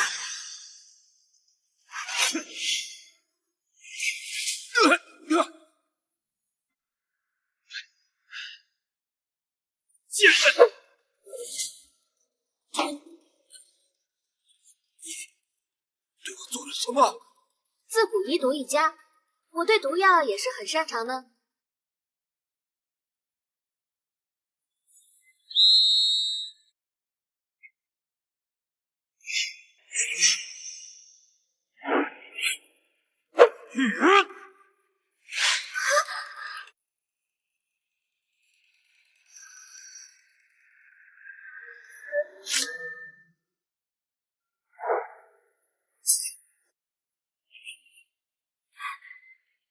太子，你不是病入膏肓，命不久矣吗？怎么会？你根本没事，是为了迷惑着我，故意放出消息。他知道的太多，不留后口。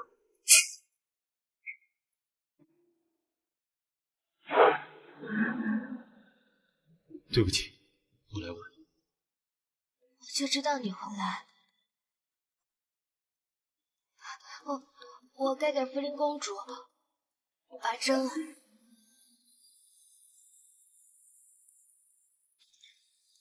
福临公主现在性命已无大碍，双腿也保住了，只是毕竟伤了筋骨，还要多恢复些时日。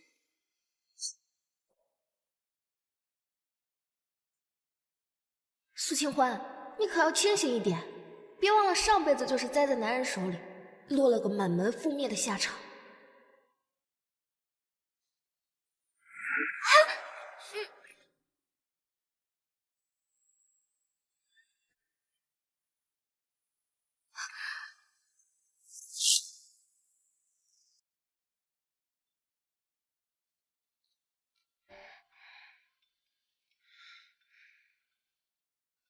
这还是我那向来不近女色的太子哥哥吗？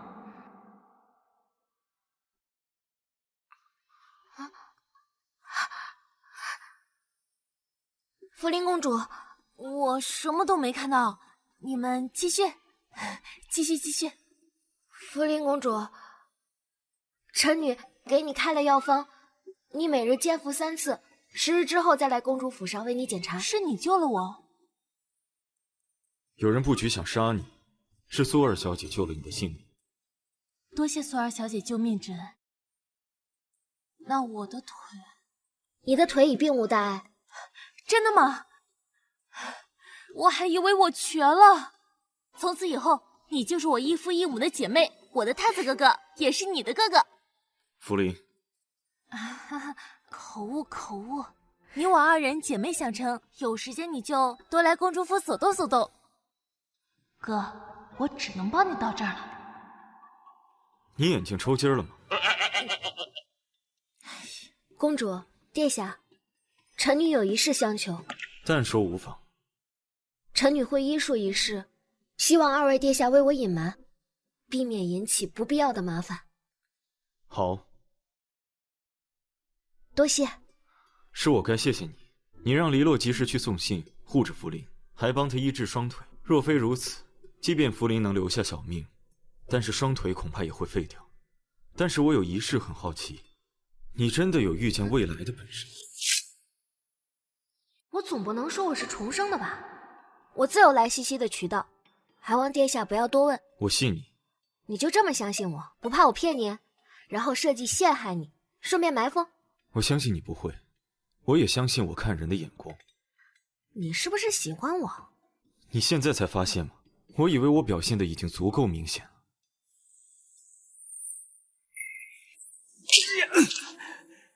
别怕，有我在。哇！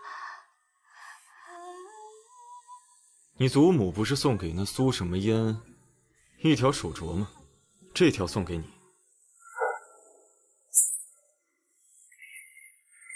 此似乎确实对我很好。苏清欢，我喜欢你。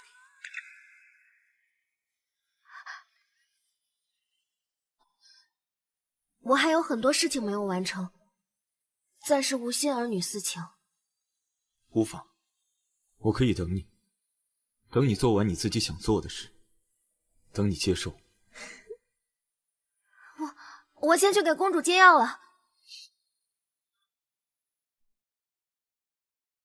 原来是在这里私会外男，真是不要脸！这件事情如果被侯爷知道了，你不死也得扒层皮。我赶紧告诉夫人去。人都走远了，再看就成望其实了。听闻这2姑娘自小养在漠北，你前段时间也去了漠北，莫非你就是那时候认识的？你这么能操心，腿不疼了？你不说我都忘了，疼疼疼！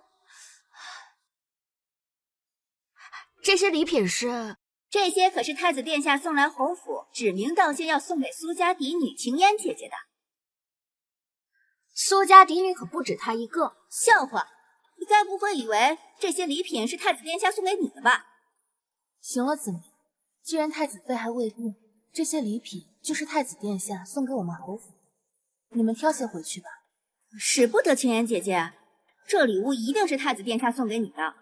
大伯一下朝就和祖母说了，太子属于我们侯府的嫡长女。哼，我看你们俩一唱一和的，我都看累了。你还是有时间就多看看这些礼品吧。妹妹，我一片好心，你这是何意呀？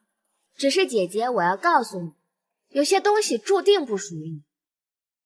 就算你占有一时，早晚也要物归原主。妹妹，你何必这样说我？放肆！谁给你的胆子让你跟姐姐这样说话？让你在府中闭门思过，你打伤侍卫李府，简直是粗鄙不堪，没有教养。闭门思过？敢问父亲，我犯了何错？就是没有让你那个外室女的计谋得逞吗？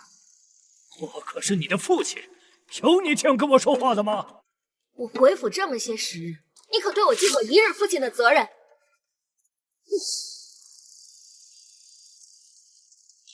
二妹妹，你怎么能这样跟父亲说话呢？行了，父亲都走了，还在这里演戏给谁看？有这个时间，你快去永寿院问问祖母的意见呀。二妹妹，你好自为之吧。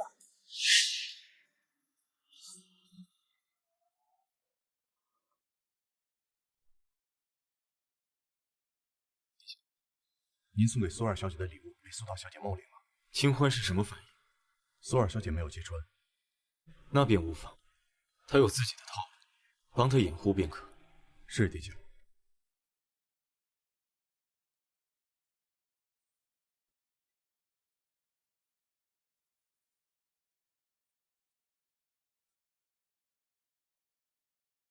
太子果真病重，不久而逝了。果然，太子如传闻一般，活不了多久了。唉，确有其事。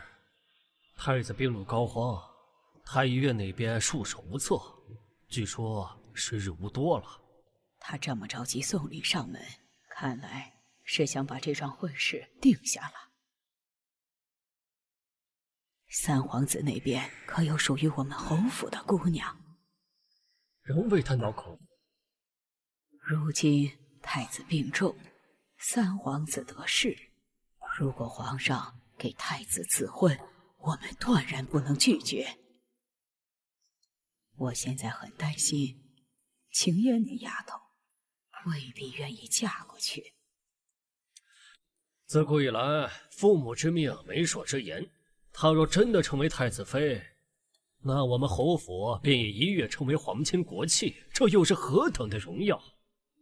就算她今后殉了太子，那也是她的福气。也是，若是太子去世，我们还可以用苏清欢去拉拢三皇子的势力。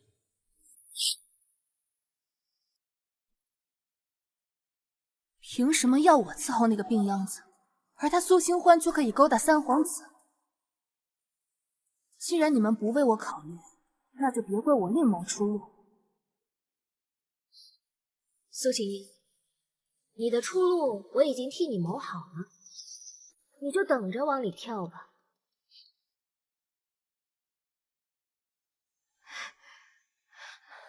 小姐，璎珞，快去给我备马车，我要去救一个人。是。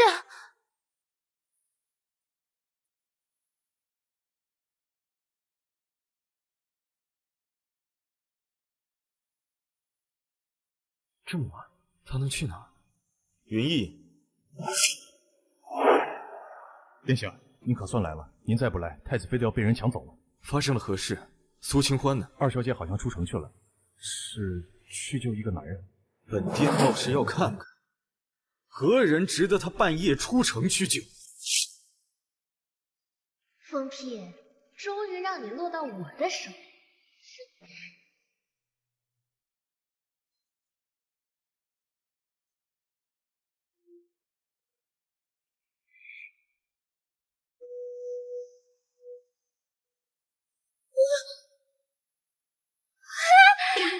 殿下，二小姐这是救人吗？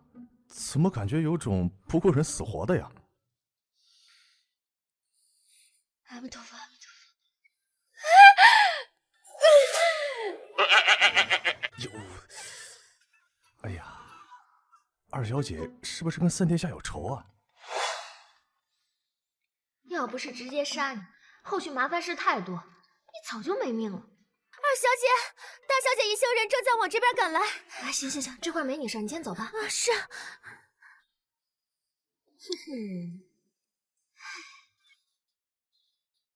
每逢初一十五，侯府都会有女眷来静香寺上香，我可把你的真爱给你送来了，你可不要辜负我对你的心哟。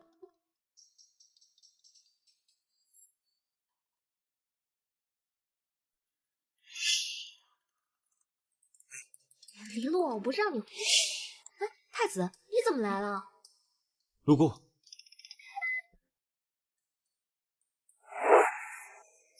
苏晴烟不会是想走那条偏僻的路吧？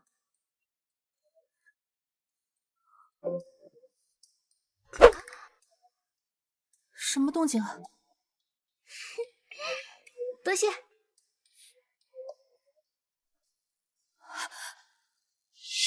三殿下，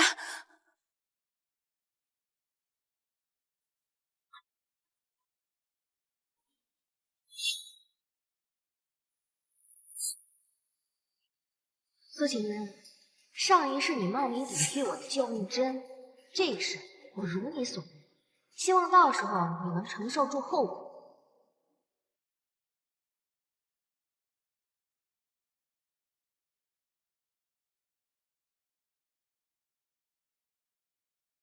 真是天助我也！还想着如何才能搭上三魂图，现在机会就摆到面前来了，真是老天爷都站在我这一边。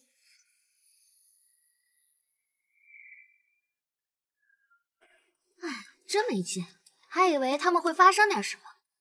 行，太子殿下，我们走吧。救命之恩，只怕你认下这救命之恩，你也无福消受。啊，怎么了？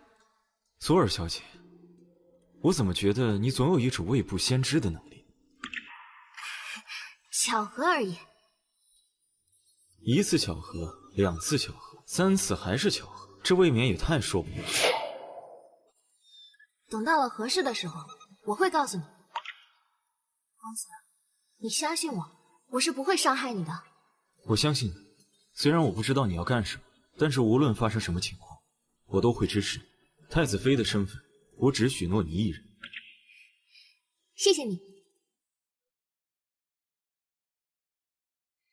上次没看到这野男人的样子，这次可算是看到。站住！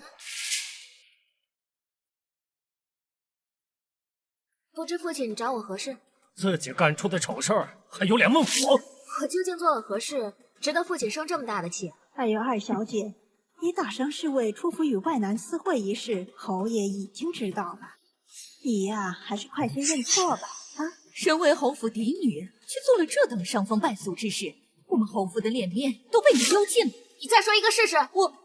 我说错了吗？我们刘嬷嬷可是看见你带了一名男子在红药阁私会，不知检点，勾引外男，本侯今日不给你点教训，外人还以为我侯府没有教养。那我们侯府的教养就是听人一面之词，妄下定论呢？刘嬷嬷亲眼所见，还能有假？刘嬷嬷可有证据？若没有证据，她一个下人，竟然敢污蔑嫡女，我看打杀了也不为过。还会唬人呢？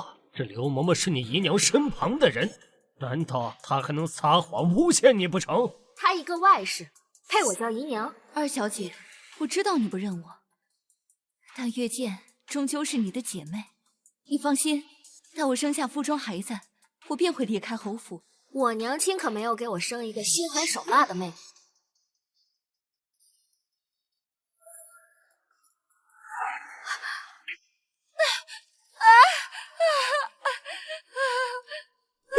云瑶，云瑶，二小姐，你怎么如此狠毒？明知我家夫人怀有身孕，你却还推她，难道你是想害死她吗？原来彩云快瞒不住了，想陷害我呢。侯爷，求你救救我家夫人吧！二小姐当着你的面就敢下死手，背后还不知道怎么做呢。快去找大夫呀！侯爷，我家夫人一直是由钱大夫来料理身体，他最是了解夫人的身体情况，快去请他来吧。还不快去！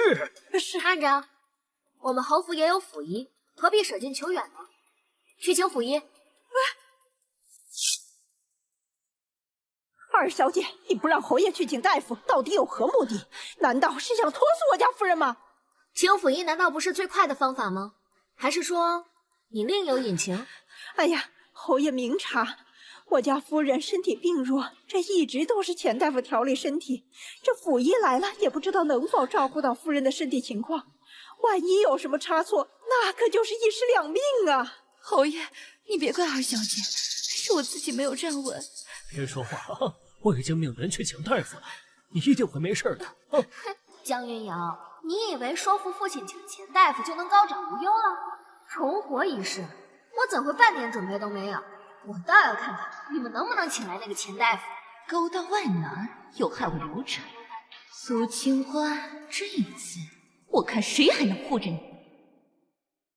老爷，血，我们的孩子。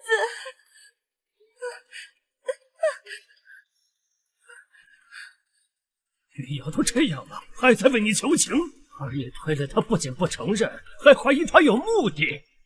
来人，把这个逆女给我关起来！不用，我自己会走。刘嬷嬷，你说这钱大夫怎么还没来啊？大夫来了。这是我们唯一扳倒楚琼萧和苏清欢的机会。夫人，您放心，这钱大夫是我的远房侄子，他最听话。这一次，苏清欢这个小蹄子逃不了。钱大夫，你快来看看我。你是谁？钱大夫不在家，这是侯府的府医。刘嬷嬷，刘嬷嬷，云瑶怎么样了？快让府医去诊治啊！侯爷，要不还是请钱大夫来吧。这府医一进去，一切不就都露馅了吗？刘嬷嬷，你就让府医进去吧，毕竟表姑刚刚都大出血了，这万一有什么不测，我的罪过可就大了。还是说，表姑怀孕确实另有隐情啊？你在胡说什么？若是没有，为何不敢让府医进去啊？我只是怕府医不知道夫人的怎么。哎呀，刘嬷嬷，这云瑶的身体要紧，快去！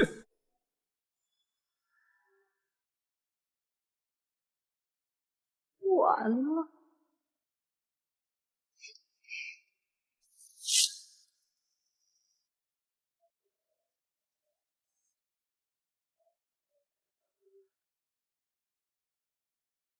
大夫，夫人怎么样？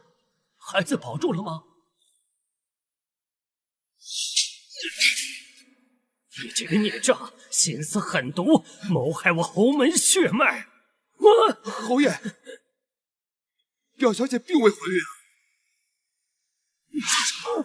这表小姐脉象平稳，并非喜脉，更不流产啊！她身上这血是急血，侯爷若是不信，可以请其他大夫过来一验。我就说嘛，我根本都没碰到她，她自己就摔倒了。原来你是假怀孕，想污蔑我。说，到底是怎么回事？若有半句假话，乱棍打死！侯爷，我家夫人也只是为了留在你身边，才出此下策呀。老爷，是我一时鬼迷心窍，但我也是为了能够留在你身边，才假装怀孕。看在我服侍你多年的份上，再给我一次机会。我只是太爱你了，老爷。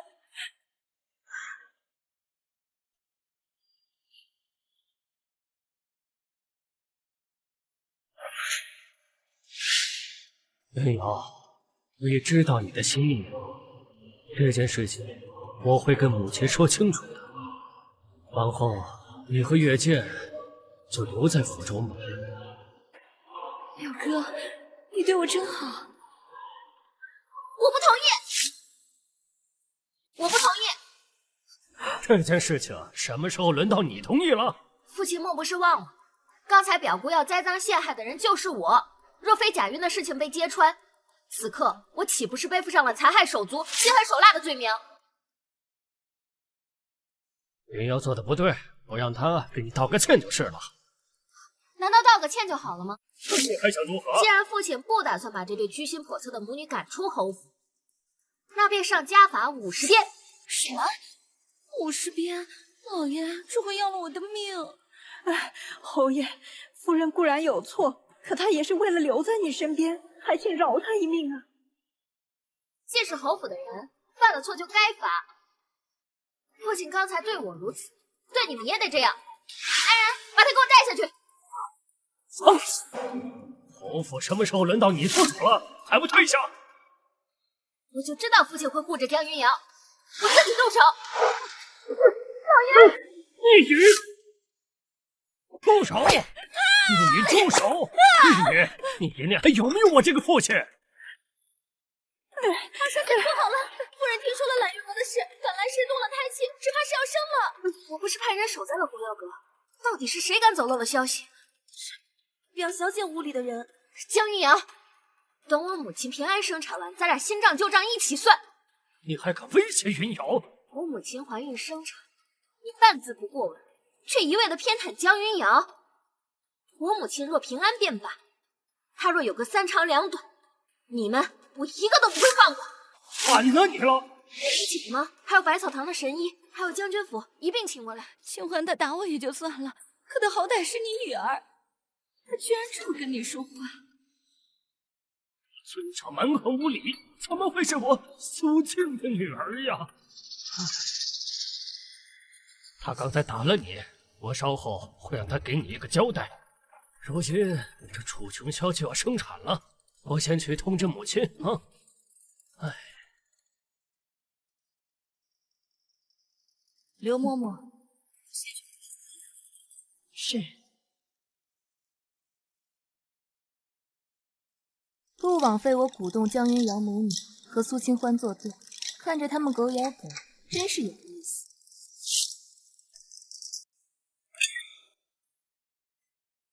你们来干什么？夫人要生了，我自然要过来看看。毕竟日后我进了侯府的门，这孩子也得叫我一声姨娘。江云瑶，你做梦！夫人，侯爷已经说了，过些时日就让我进门，给我和月见。看来那几鞭子你还没挨够啊！苏清欢，你竟敢打我！我还敢杀了你，信不信？夫人，正是要紧。清欢，我可是带了大夫过来，你母亲这么久没动静，怕不是有什么事儿吧？还是快让大夫进去看看。还不快去！夫人要是有什么事，你也别活了。只要你在这假好心，带上你的人，赶紧给我滚出红药阁！清欢呐，这生孩子的事你不懂，还是我带人进去看看吧。你们敢进去试试？这又是怎么了？剑拔弩张的。老爷，无妨，我只是与二小姐误会罢了。什么小误会呀？我家夫人知道侯夫人生产，特意带了有经验的稳婆过来。可谁知二小姐非但不领情，还动手打了我家夫人。你要一片好心，你竟敢打她！父亲，你怎么不问问我为何打她？侯爷，我不要紧的，我们先去看一下夫人怎么样了。你母亲现在怎么样了？稳婆在里面。你这是何意？父亲，稳婆和黎洛都在里，您还是在外面。黎父你也敢？父亲，我这么做也是为了母亲，希望你能体谅。小姐，夫人晕过去了，有难产之象，这可如何是好？不枉我在她怀孕期间下了那么多补药，要的就是胎大难产这个效果。你快进去看看。好，你们谁都不准进去。清欢，我知道你不喜欢我，但你也不能拿你母亲的性命开玩笑。要是出了差错，可是一尸。闭嘴！黎洛，按照这个方子去做。这里什么时候轮到你做主了？我看你就是想害死你娘。清欢，这种事可不是你一个闺阁小姐能指手画脚的。我是过来人，交给我就行了。夫人，你们别以为我不知道你们什么意图。今天就算我死在这儿，我也会保护我母亲平安生产。今天我一定好好教训教训你，来人，给我把二小姐拿下！不许伤害我家小姐！躲开！你们再动黎洛一个试试！逆女，我是父亲，你有什么资格和我作对？太子妃的资格够不够？谁给你的胆子啊？说自己是太子妃，冒犯皇家！我看你是要把我侯府拖下水才甘心。来啊，把这个孽障给我关到祠堂，没我容许不容他离开半步。如果是我呢？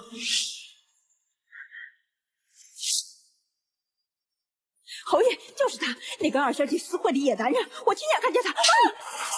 老爷，这是太子，你不想活了？参见太子殿下，微臣有失远迎，还请太子殿下恕罪。免礼。不知殿下亲自来到侯府，所为何事？听闻侯夫人生产不顺，我特意从太医院调了一位太医过来。没想到撞到侯府，如此欺凌我未来的太子妃。殿下，您定的太子妃不是微臣的嫡长女苏琼烟吗？上次您还让人给她送礼物来了。侯府的嫡长女，只有她一人吗？这苏清欢才是本殿选中的太子妃。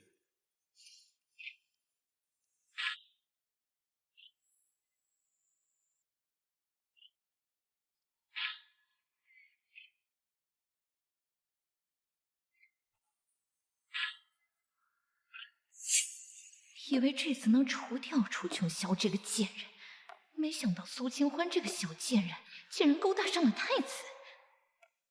你进去守着你娘亲，这儿我替你守着。好。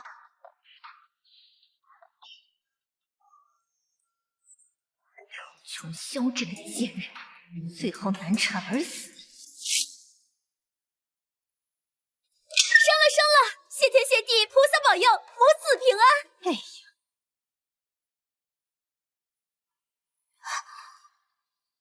没事吧？我没事，谢谢你。你母亲和你弟弟可好啊？真是祖上保佑啊！我这就给你母亲让人准备补身体的东西。不用了，我会派人将母亲送回将军府，就不劳父亲费心。您还是管管你那上不了台面的外室吧。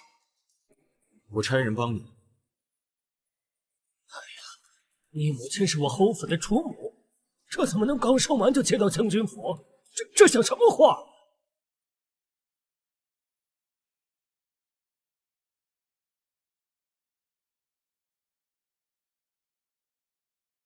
苏姐，合理。什么？我不同意。明儿我会派人把和离书给你送去。欢儿，我想回家。母亲，我这就送你回将军府。走吧。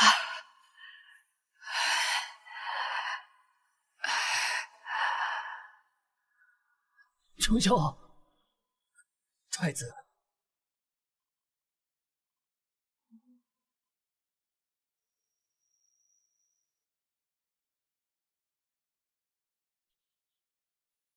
清欢，你为何不跟母亲一起回将军府？我这还有点事情要办。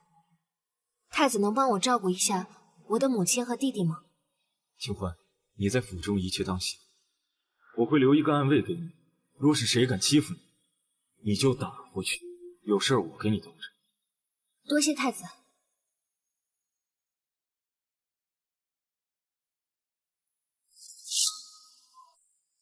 侯爷，苏清欢用鞭子抽我，还扇了我一耳光。难道就因为他与太子交好，就不追究他的过错了吗？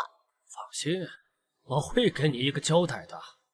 侯爷，巧了，我也要让他给我一个交代。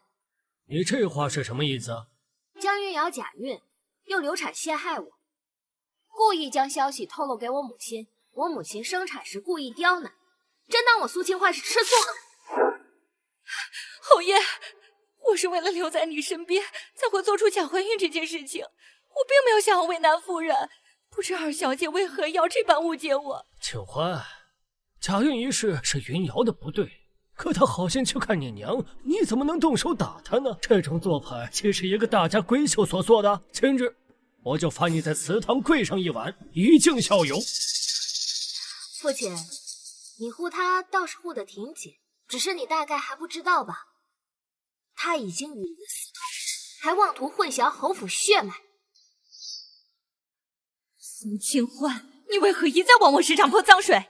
究竟想要干什么？是不是非要我死你才肯罢休？我是在污蔑你吗？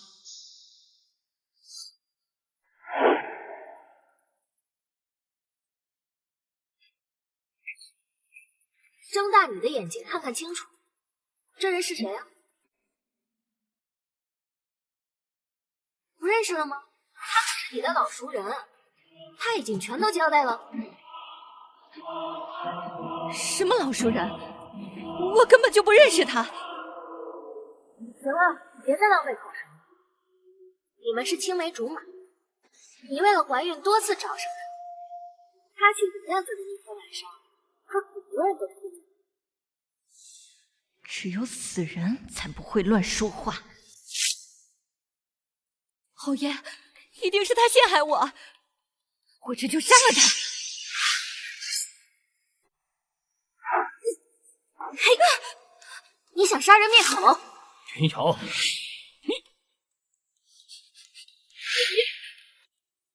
一定是他和苏清欢这个贱蹄子陷害我，快把他打死，还我清白！你相信我？哼，亏你还要一直拼命的护着他，他可是迫不及待的要杀你灭口呢。苏清欢，你诈我！哼，江云瑶，你好狠的心呐！苏静，你以为江云瑶是什么好东西？她就是个水性杨花的贱人。为了怀孕，她3番2次找我。你胡说！你陷害我！侯爷，我没有做这种事情，你相信我，真的没有做这种事情。那你左胸下的那颗红痣也是胡说的吗？你这个老爷，你相信我，我真的没有。你快杀了他，杀了他！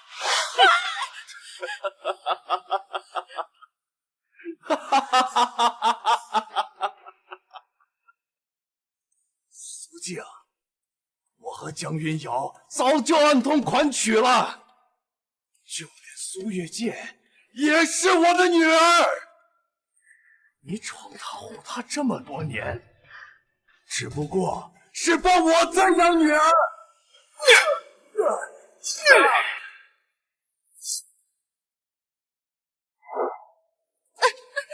你还有什么在瞒着我？再不说，我现在就掐死你！老爷，我是骗了你，我也没有怀孕。大月见真的是你的女儿，我没有骗你，她真的是你的女儿啊！把她关进佛堂，严加看守。带下去。完了。站住！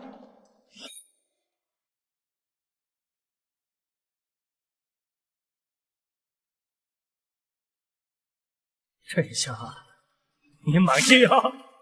夫妾是什么意思？我怎么就听不懂呢？闻了就别回来了。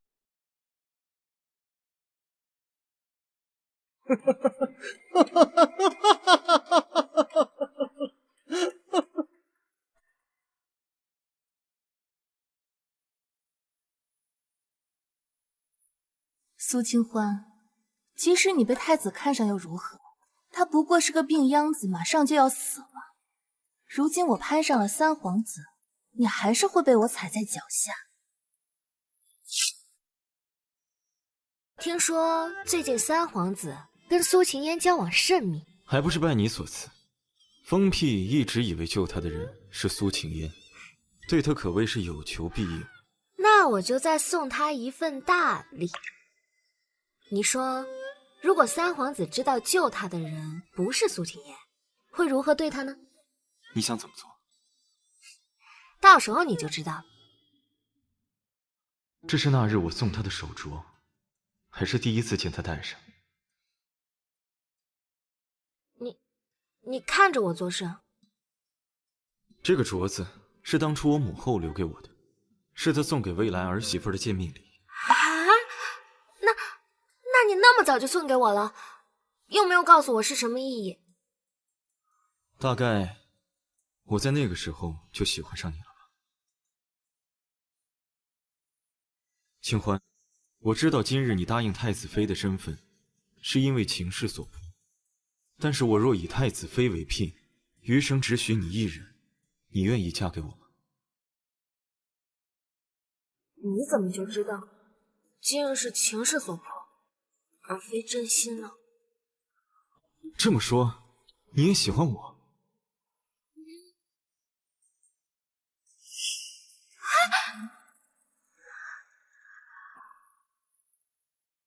清欢，我定10里红妆许你过门。但是我若以太子妃为聘，余生只许你一人，你愿意嫁给我吗？小姐，小姐，怎么了？小姐想什么呢？这么入神，脸上的笑意都要藏不住了。没想什么。小姐，据说揽月居那位被杖毙了，说是老太太的头疾愈发严重，请了大夫来看，说是之前表小姐的法子损耗精气，还说老太太也没有多少时日了。侯爷一怒之下便下令了杖毙。那苏叶剑呢？他亲眼看着僵尸咽气，受了刺激，神志不清。当初三番四次陷害你和夫人，如今遭了报应，也是活该。不过什么？不过他疯了之后，一直说是苏晴烟指使的。江云瑶母女一直针对咱们，肯定背后少不了苏晴烟的挑拨。江云瑶母女的仇我已经报了，接下来就该收拾苏晴烟和疯屁了。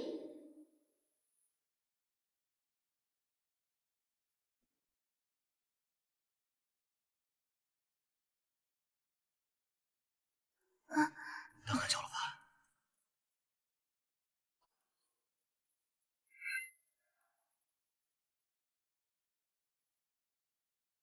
我已经怀上三皇子的孩子，三皇子妃，我势在必得。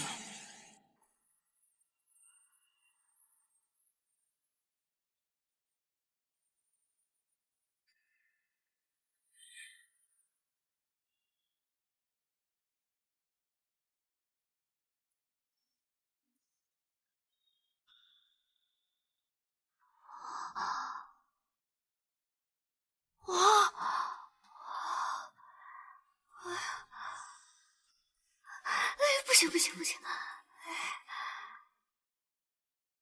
苏晴烟，你当初不是设计我，想让我被捉奸在床吗？哼，今天我就让你尝尝被捉奸在床的滋味。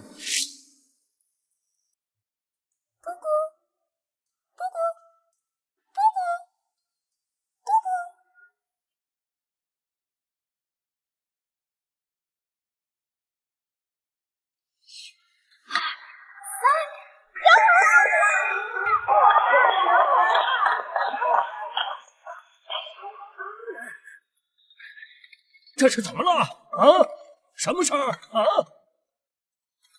着火了！快拿水啊！大姐姐还在屋里呢。哎呀，快呀！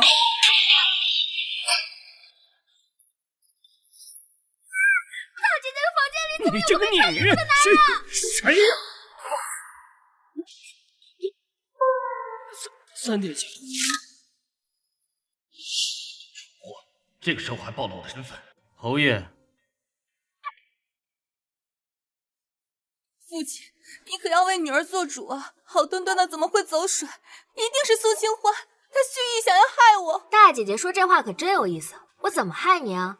我是把这个男人送进你房间，还是可以在你房间里放火啊？你够了，请三殿下更衣之后，移步华厅，有要事相商。这个耳坠怎么会在苏清欢这里？难道救我之人是苏清欢？三殿下，你放心，我会对你负责。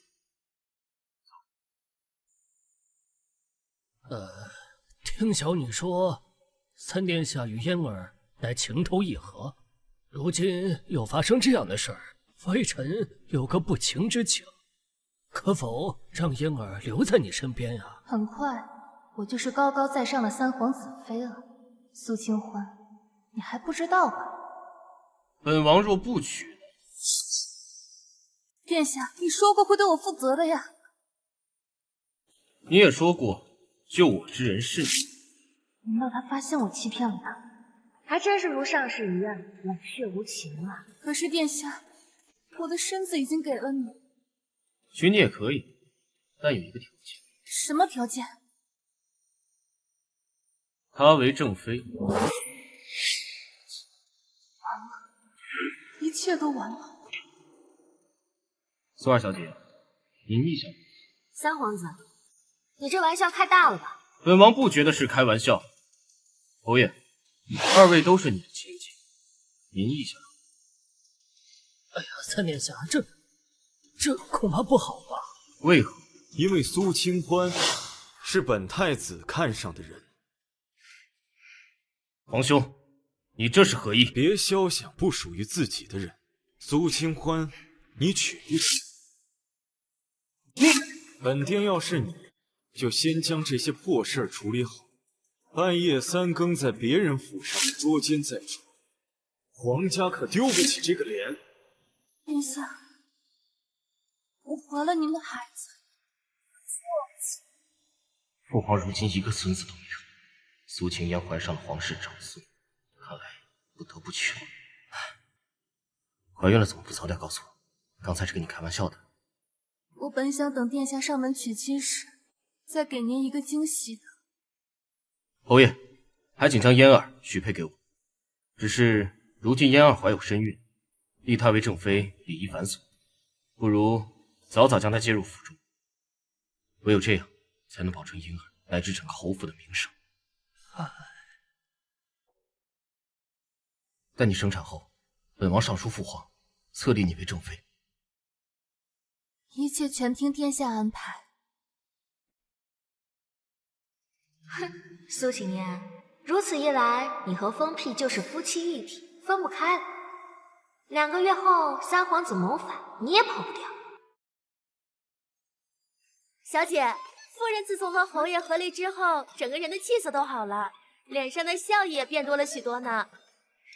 母亲开心就好，终于改变了上一辈子的命运。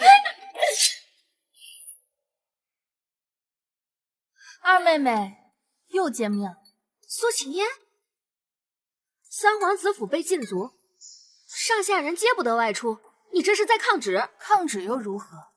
过不了几日，坐在那个位子上的便会是三皇子。你要谋反？到时候用你来威胁将军府和太子，想必会事半功倍吧？带走。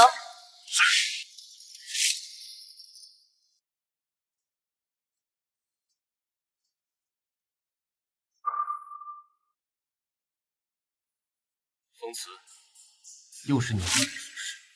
三弟，你已经……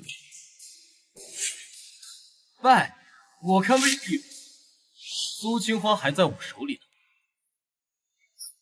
他在哪儿？你敢伤他一分一毫，我绝对不会放过你。我在这儿呢。我怎么可能有这么弱？殿下，救救我！给你派那么多人，连个苏清欢都抓不住。不是你，我杀了你们！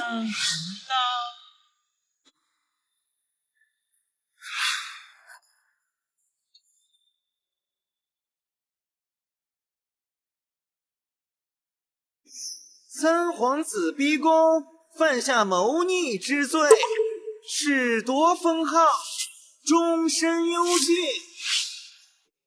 起来吧！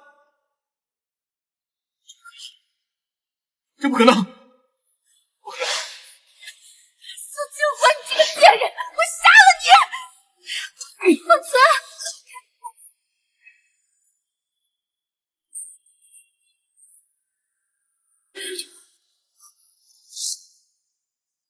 听说了吗？三皇子逼宫造反，太子殿下受伤半年之久，终于醒了。举国上下同庆，能不知道吗？据说是安定侯府的二小姐苏清欢妙手神医救了太子殿下。什么二小姐？她才是安定侯府的大小姐。之前那个苏晴烟啊，是冒牌货，跟三皇子和前安定侯逼宫造反，早就死了。据说殿下给她和太子殿下赐婚，马上就是太子妃了。就你多嘴。欢儿，赐婚的事我事先并不知情，你若是不愿意的话，我可以去跟父皇说的。谁说我不愿意？还是说你嫌弃我？你这么说，你愿意嫁给我？我可没说。一个视我如生命的人，我还有什么好迟疑的呢？风慈，其实这段时间我一直在想，如果我早点答应你的求娶就好了。